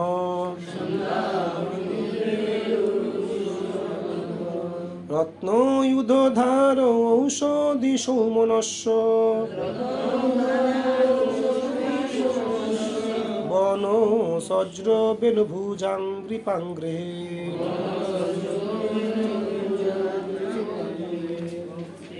অনুবাদ কি করছিলেন? ভগবানের চিন্ময় শরীরের কান্তি প্রবাল পর্বতের সৌন্দর্যকে উপহাস করছিল। সেই প্রবালের পর্বত সান্ধ্য আকাশের দ্বারা অত্যন্ত সুন্দরভাবে সজ্জিত ছিল, কিন্তু ভগবানের পিতবসন সেই সৌন্দর্যকে উপহাস করছিল। পর্বতের চূড়াটি স্বর্ণময় ছিল, কিন্তু ভগবানের মণি রত্ন খচিত মুকুট সেই পর্বতের সুবর্ণময় শৃঙ্গকে উপহাস করছিল। সেই পর্বতের ঝরনা, ঔষধি আদি ও পুষ্পময় দৃশ্যাবলী যেন সেই পর্বতের গোলায় মালা বলে মনে হচ্ছিল, কিন্তু মণিরত্ন, মুক্ত, তুলসীপত্র ও পুষ্পমালায় বিভূষিত ভগবানের সুবিশাল শরীর, হস্ত ও পদ সেই পর্বতের সৌন্দর্যকে উপহাস করেছিল। আমাদের যদি এই কথাটা কে বলেছে বলতে পারবেন? হ্যাঁ, আচ্ছা, ঠিক আছে, আমাদের 11টা বাজে শেষ হয়ে যাবে। ঠিক আছে। আর কে কথা বলেছে বলতে পারবেন? সিকুয়েলটা আপনাদের সিকুয়েলটা মনে আছে? সিকুয়েলটা কি ছিল? বিদুর, মৈত্রেয়। তারপরে মৈত্রেয় কার কথা বলেছিল? কার কথা? শঙ্কর্ষণকে মানে কারা প্রশ্ন করেছিল? সনত কুমার ও ঋষিরা। এরপরে কে ছিল? সনত কুমারকে কে প্রশ্ন করেছিল পরবর্তীতে? সাংখ্যায়ন ঋষি। এগুলো কিন্তু সেই বর্ণনা হচ্ছে। সেখান থেকে এই বর্ণনাটা বলা হচ্ছে যে ওইখান থেকে শ্রবণ করে মৃত্যু ঋষি এখন বলছেন যে ব্রহ্মাজি ধ্যান করেছেন, এখন ব্রহ্মার এইভাবে ধ্যান করার পরে ব্রহ্মা কি এখন বলছেন, এগুলো কি বলছেন যে ভগবানের একটা রূপের কি করছেন বর্ণনা দিচ্ছেন। পরবর্তী শ্লোক শেষ হয়ে যাবে, সমস্যা বেশিক্ষণ লাগবে না, আমরা টেনে শেষ করে দেবো। হ্যাঁ, তার চিন্ময় দেহ দৈর্ঘ্য ও প্রস্থে অপরিমিত ছিল এবং তার স্বর্গ, মর্ত ও পাতাল এই ত্রিভুবন বিস্তৃত ছিল। তার দিব্য বিগ্রহ, অনুপম বসন এবং বিচিত্র অলঙ্কারে বিভূষিত হওয়ার ফলে শত প্রকাশিত হয়েছে। নেক্সট শ্লোক। ভগবান তার চরণারবিন্দ উত্থিত করে দেখাচ্ছিলেন সমস্ত জড়কলুষ থেকে মুক্ত ভক্তিযোগের দ্বারা লভ্য সমস্ত পুরস্কারের উৎস তার চরণ কমল। এই সমস্ত পুরস্কার তাদেরই জন্য যারা শুদ্ধ ভক্তির দ্বারা তার আরাধনা করে। তার হস্ত ও চরণের চন্দ্র সদৃশ নখ থেকে বিচ্ছুরিত অপ্রাকৃত জ্যোতির প্রভা ফুলের পাপড়ির মতো মনে হচ্ছিল। আচ্ছা, ধন্যবাদ। এখানে একটা বিষয় একটু শেয়ার করি যে এখানে যা তাৎপর্য যা আছে, তো এখানে একটা চমৎকার বিষয় বলা আছে, সমস্ত জড় কলুষ থেকে মুক্ত ভক্তিযোগের দ্বারা লভ্য সমস্ত পুরস্কারের উৎসকে তার চরণ কমল, ভগবানের সেই পাদপদ্ম। তো পাঠ শুনছিলাম, কার পাঠ মনে নেই, মানে ইউটিউবে পাঠ শুনছিলাম, মানে মহারাজা ভাবে ভগবানের চরণ কমল আমাদের এই জগতের সমস্ত ভক্তের কি, সমস্ত জীবাত্মার কি পরম প্রাপ্তি, উৎস স্থান। কেন দেখুন, এই বলি মহারাজ উদাহরণ দিচ্ছিলেন। বলি মহারাজের উদাহরণ দেখি আমরা কি, তিনি এক পদ দ্বারা কি করেছিলেন, পুরো জগৎকে কি করেছিলেন, এক পদ দ্বারা পুরো জগৎকে তিনি গ্রাস করেছিলেন। আরেক পদ ছিলেন কোথায়, পুরো অন্তরিক্ষ, আরেক পদ ছিল মস্তিষ্ক। তো ভগবানের এক পদের দ্বারাই পুরো জগৎ কি, মানে পুরো জগৎ কার তলে আছে। যদি আপনি ভগবানের চরণকে প্রাপ্ত হন, তখন আপনি কি প্রাপ্ত হচ্ছেন, পুরো জগতের কি হবে, সবকিছু কি, মানে এখানে বোঝানো হচ্ছে ভগবানের চরণ পেয়ে কি লাভ, ভগবানের চরণে কি আছে, পুরো সমস্ত কিছু ভগবানের চরণে কি আবদ্ধ। সুতরাং আপনি চরণ পাবেন কি, সমস্ত পুরস্কার এখান থেকে আপনি প্রাপ্ত হবেন আর কি। সেই প্রসঙ্গে মনে বলতেছিলেন যে এই জন্যই মানে ভগবানের পাদপদ্ম কি, যদিও কিন্তু ভগবান পাদপদ্ম সমস্ত কিছুই কি, সমস্ত সুখের উৎস থেকে আসে, সমস্ত সুখ উৎপন্ন হয় চরণ থেকে। পরবর্তী শ্লোক 27 অনুবাদ। 27 নম্বর। তিনি তার সুন্দর হাসির দ্বারা ভক্তদের সেবা গ্রহণ করে তাদের ক্লেশ দূর করেন। কুণ্ডল শোভিত তার মুখমণ্ডলের প্রতিবিম্ব অত্যন্ত মনোহর, কেননা তা তার অধরের কিরণ এবং তার নাসিকা ও ভ্রুজগুলোর সৌন্দর্যের দ্বারা উদ্ভাসিত ছিল। তো এখানে মানে ভক্তদের হাসি, মানে মানে ভক্তদের ক্লেশ দূর করতে পারে কি ভগবানের স্মিত হাসি। যাক, এগুলো এই বিষয়টা কিন্তু আসলে মানে যারা উপলব্ধি করেছেন তারা বুঝতে পারবেন। আমরা তো এটা তো উপলব্ধি করার বিষয়, ভগবানের হাসি দিলে আমার দুঃখ চলে যাবে। ভগবান তো দিন রাত হাসতেছে বিগ্রহের মধ্যে, আমি তো দুঃখে আছি, অনেক সময় দুঃখ পাই। সুতরাং এটা পুরোপুরিটা কি, সম্পূর্ণ কি, এটা ভক্তি দ্বারা উপলব্ধি করতে হবে। তো তাৎপর্য একটু পড়ে ফেলুন ভাই, টেনে পড়ে ফেলুন, তাৎপর্যটা খুব গুরুত্বপূর্ণ এখানে। তাৎপর্য: ভগবত ভক্তি ভক্তের কাছে ভগবানকে ঋণী করে। পারমার্থিক ক্রিয়াকলাপের বিভিন্ন ক্ষেত্রে বহু পরমার্থবাদী রয়েছে, কিন্তু ভগবত ভক্তি অতুলনীয়। ভগবত ভক্ত তার সেবার বিনিময়ে ভগবানের কাছ থেকে কোনো কিছুই চান না। এমনকি ভগবান যদি পরম কাম্য মুক্তি প্রদান করেন, তাও ভগবত ভক্ত প্রত্যাখ্যান করেন। তার ফলে ভগবান ভক্তদের কাছে ঋণী থাকেন এবং তিনি কেবল তার চির মনোহর হাসির দ্বারা তাদের সেই ঋণ পরিশোধ করার চেষ্টা করতে পারেন। ভক্তেরা ভগবানের হাস্যোজ্জ্বল মুখমণ্ডল দর্শন করে চিরকাল তৃপ্ত থাকেন এবং হর্ষিত হন। ভক্তদের এইভাবে আনন্দিত দেখতে দেখে ভগবান তৃপ্ত হন। এইভাবে ভগবান ও তার ভক্তদের মধ্যে সেবা এবং সেই সেবার স্বীকৃতির বিনিময়ের অপাকৃত প্রতিযোগিতা চলতে থাকে। এখানে শেষটা গুরুত্বপূর্ণ। তাহলে ভগবানের হাসির দ্বারাই কি আমাদেরকে ভগবান কি করেন, সন্তুষ্ট করেন। ভগবানের হাসি জীবনের কি পরম, মানে এখন মানে আপনারা অনেকেরই আছে, মানে যার যার মানে এটা পার্সোনাল ব্যাপার, যে অনেকের এই বিগ্রহ ভালো লাগে, অনেকের ওই বিগ্রহ ভালো লাগে, ঠিক আছে, বিভিন্ন বিগ্রহ ভালো লাগে। তো আমরা মানে মায়াপুরের যে বিগ্রহ প্রবাদের, ঠিক আছে, ওই আসলে ওই কৃষ্ণের হাসিটাই কিন্তু কি আসলে দেখবেন অন্যরকম, কিন্তু যাই হোক একটু দর্শন করে দেখবেন যে ওই হাসিটা কিন্তু কি মানে কোনো কিছু মাপা যাবে না, কিন্তু ওরকম হাসি। এবং এক জায়গায় শুনেছিলাম, এক মহারাজের পার্টি শুনেছিলাম, মনে নেই আমার। তো কৃষ্ণের ভ্রুযুগল, ভ্রু আছে না, কৃষ্ণের দুটো ভ্রুযুগলের দিকে যদি আমরা দৃষ্টিপাত করি এবং সেখানে যে ভালো মতো যদি আমরা দর্শন করে প্রার্থনা করি, তাহলে আমাদের হৃদয়ে যে কাম বাসনাটা কি হয়, দূরীভূত হয়। পাঠে শুনছিলাম, ঠিক আছে। এগুলো আসলে মানে এগুলো তো সম্পূর্ণই কি প্রত্যেক ভক্তের পার্সোনাল উপলব্ধি। এখানে স্পষ্ট বলা হচ্ছে যে ভগবানের সাথে ভক্ত কি করেন, প্রতিযোগিতা করেন। কি প্রতিযোগিতা? ভগবান ভক্তের সেবা করেন, ভক্ত কি করেন, ভগবানের সেবা করেন। এটা মানে শাস্ত্রে আছে এরকম যে প্রত্যেক জীবাত্মার সাথে ভগবান কি করছেন, প্রতিনিয়ত কি করছেন, তার লীলা। আপনারাও যদি বিচার করেন দেখবেন যে আপনাদের সাথে ভগবান কি অনেক লীলা কি করেছেন, কিন্তু অনেকভাবে কি আপনাদের সাথে কি। একটা ছোট্ট এক্সাম্পল দিই, মানে শুধু ভক্ত মানে যারা মানে ভক্তি জীবন ভক্তের সাথে তো করতেছেই। আপনারা অনেকে চিনেন অলোক প্রভুকে, চিনেন অলোক প্রভুরে। আমাদের এক ভক্ত আছে অলোক, অত মানে এখনো মানে ভক্তি জীবন পুরো আসে নাই। তো সে দামোদর মাস করেছে একবার। তা আমার একটা প্রোগ্রাম ছিল, সেখানে সে আসতে দেরি করেছে, প্রসাদ শেষ। বলছে বাবু আসেন না, আমি চলে যাবো। সে দেরি করে ফেলছে, কারণ সে খায় নাই, বাসায় তো কী করে না উপবাস। এখন সে ক্ষুধার্থ, দেখুন লীলাগুলো কীভাবে, সে অনেক ক্ষুধার্থ, কারণ সে তো খুব মানে বিরক্ত। সে মানে এমনিতেই সে কি ফেসবুকটা চালু করছে। ফেসবুকে দেখে প্রথম পোস্ট, কেউ যদি প্রসাদ না খেয়ে থাকেন সরাসরি তাড়াতাড়ি অমৃত সন্ধানের এই রুমে চলে আসেন, এখানে প্রসাদ আছে। যে ভক্ত পোস্ট দিছে অমৃত সন্ধান থেকে, সে কখনো পোস্ট দেয়নি, প্রথম পোস্ট দিছে, জীবনে প্রথম পোস্ট দিয়েছে, একটা পোস্ট দিয়েছে। কারণ প্রসাদ নষ্ট হবে আমাদের মাসে, সে চিন্তা করে কেন পোস্ট দিয়েছে, ওটা দেখছে, সেই সাথে সাথে দেখি সেখানে এসে প্রসাদটা। তো বলার উদ্দেশ্য প্রত্যেক ভক্তের সাথে কি এরকম কি লীলা কম বেশি কি প্রত্যেক জীবনে আছে কম বেশি। তো এখানে ভগবান আমরা শাস্ত্র দেখতে পাই যে ভগবান সেবা করে আনন্দ পান। সামনে তো রথযাত্রা মহোৎসব, রঘুনাথ দাস গোস্বামী রঘুনাথ দাস নামে একটা ভক্ত ছিল, সে ভক্তের কি মলমূত্র ভগবান কি করেছে পরিষ্কার, এটা একদম স্পষ্ট মানে। এবং রঘুনাথ প্রশ্ন, তুমি কেনই কষ্ট করলে, তুমি এই নিকৃষ্ট কাজ কেন করতে গেলা? তখন বললো যে এটা করে আমি কি আনন্দ পাচ্ছি। মানে একটু বিচার করুন যে আসলে স্থিতি ভগবান, আমি বলতেও খারাপ লাগে, ভগবান ভক্তের মলমূত্র প্রবেশ করে কি করছে আনন্দ অনুভব করছে। তাহলে কীরকম একটা মানে চিন্তা করা যায়। হ্যাঁ, এই জন্যই মানে গীত বলতে যে ভগবান ভক্ত সেবা করে কি, এক লাইন ছিল তাৎপর্যপূর্ণ শ্রীমদ্ গীতাতে, যে ভগবান ভক্তের সেবা করে অসীম আনন্দ কি করেন অনুভব করেন। আর নয় কি আর কৃষ্ণ অর্জুনের ড্রাইভার হয়। তো এরকম অনেক লীলা আছে। পরবর্তী শ্লোক।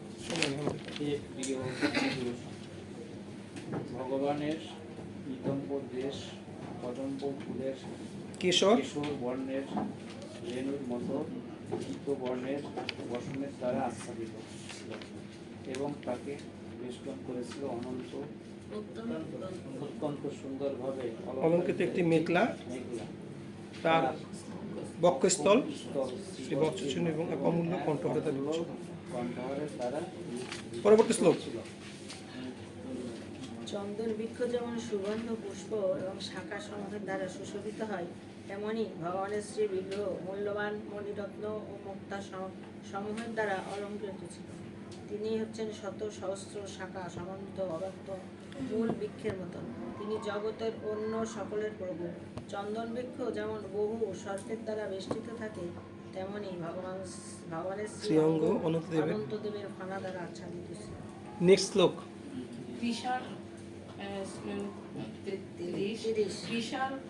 পর্বতের মতো ভগবান সমস্ত স্থাবর ও জঙ্গম জীবসমূহের নিবাস রূপে শোভা পাচ্ছিলেন। তিনি সর্পদের বন্ধু, কেননা শ্রী অনন্ত দেব তার সখা।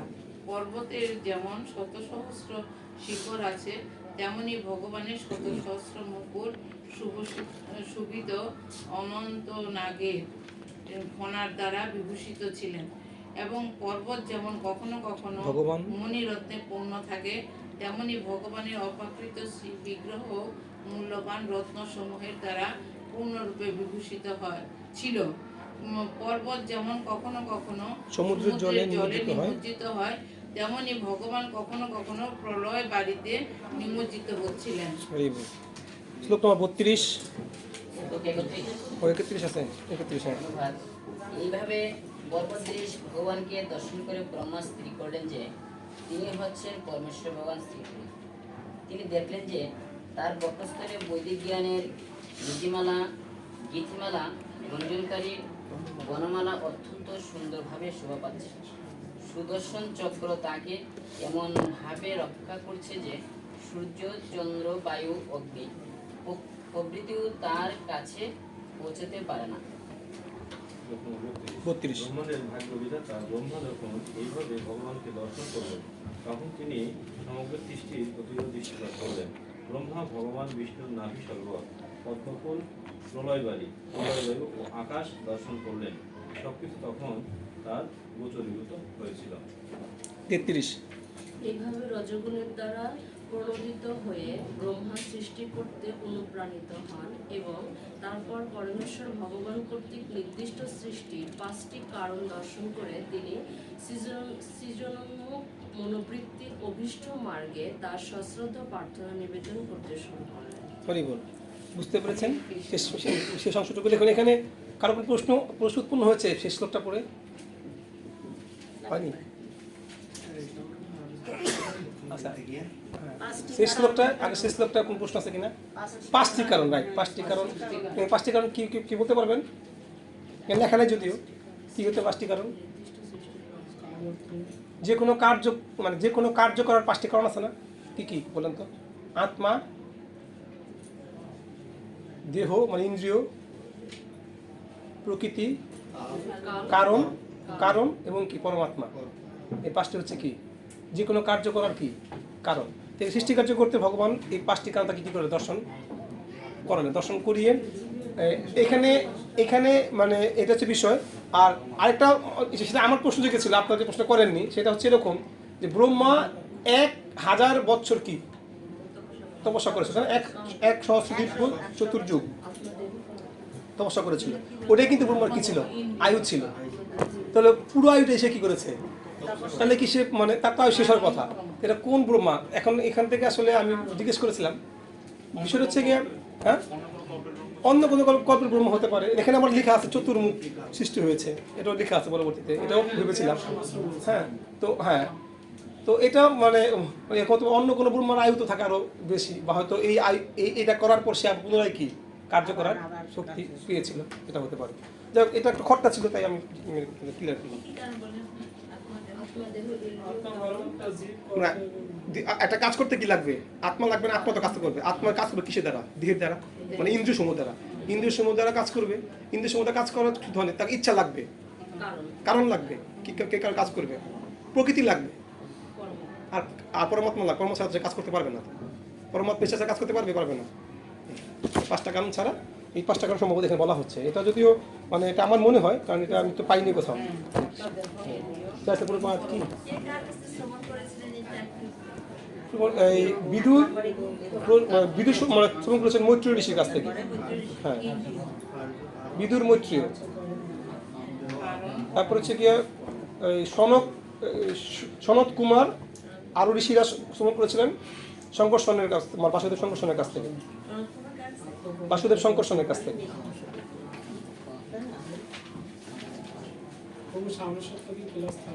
কি জানি, রথযাত্রা তো না, এটা তো কর্তৃপক্ষ জানে। আর বাসুদেব সনত কুমারের কাছ থেকে সাংখ্যায়িত ঋষি কাছ থেকে শ্রবণ করেছিলেন। এটা ছিল গুরু পরম্পরা ধারা, এইভাবে মানে মৈত্রী ঋষি মানে বর্ণনা করেছেন। সাংখ্যায়িত কি? সাংখ্যায়ন ঋষি, সাংখ্যায়ন।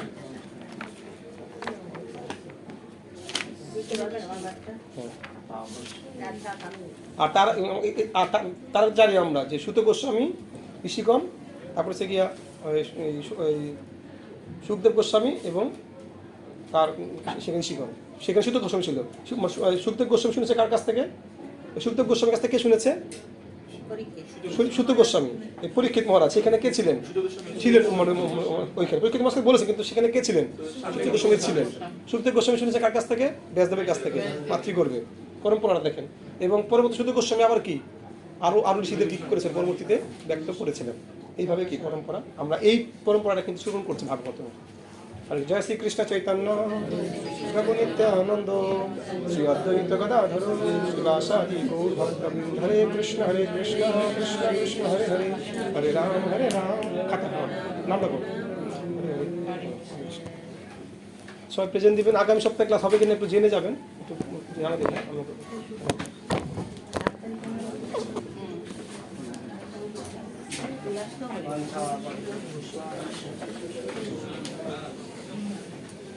হবে নিশ্চয়ই, ক্লাস তাড়াতাড়ি শেষ করার জন্য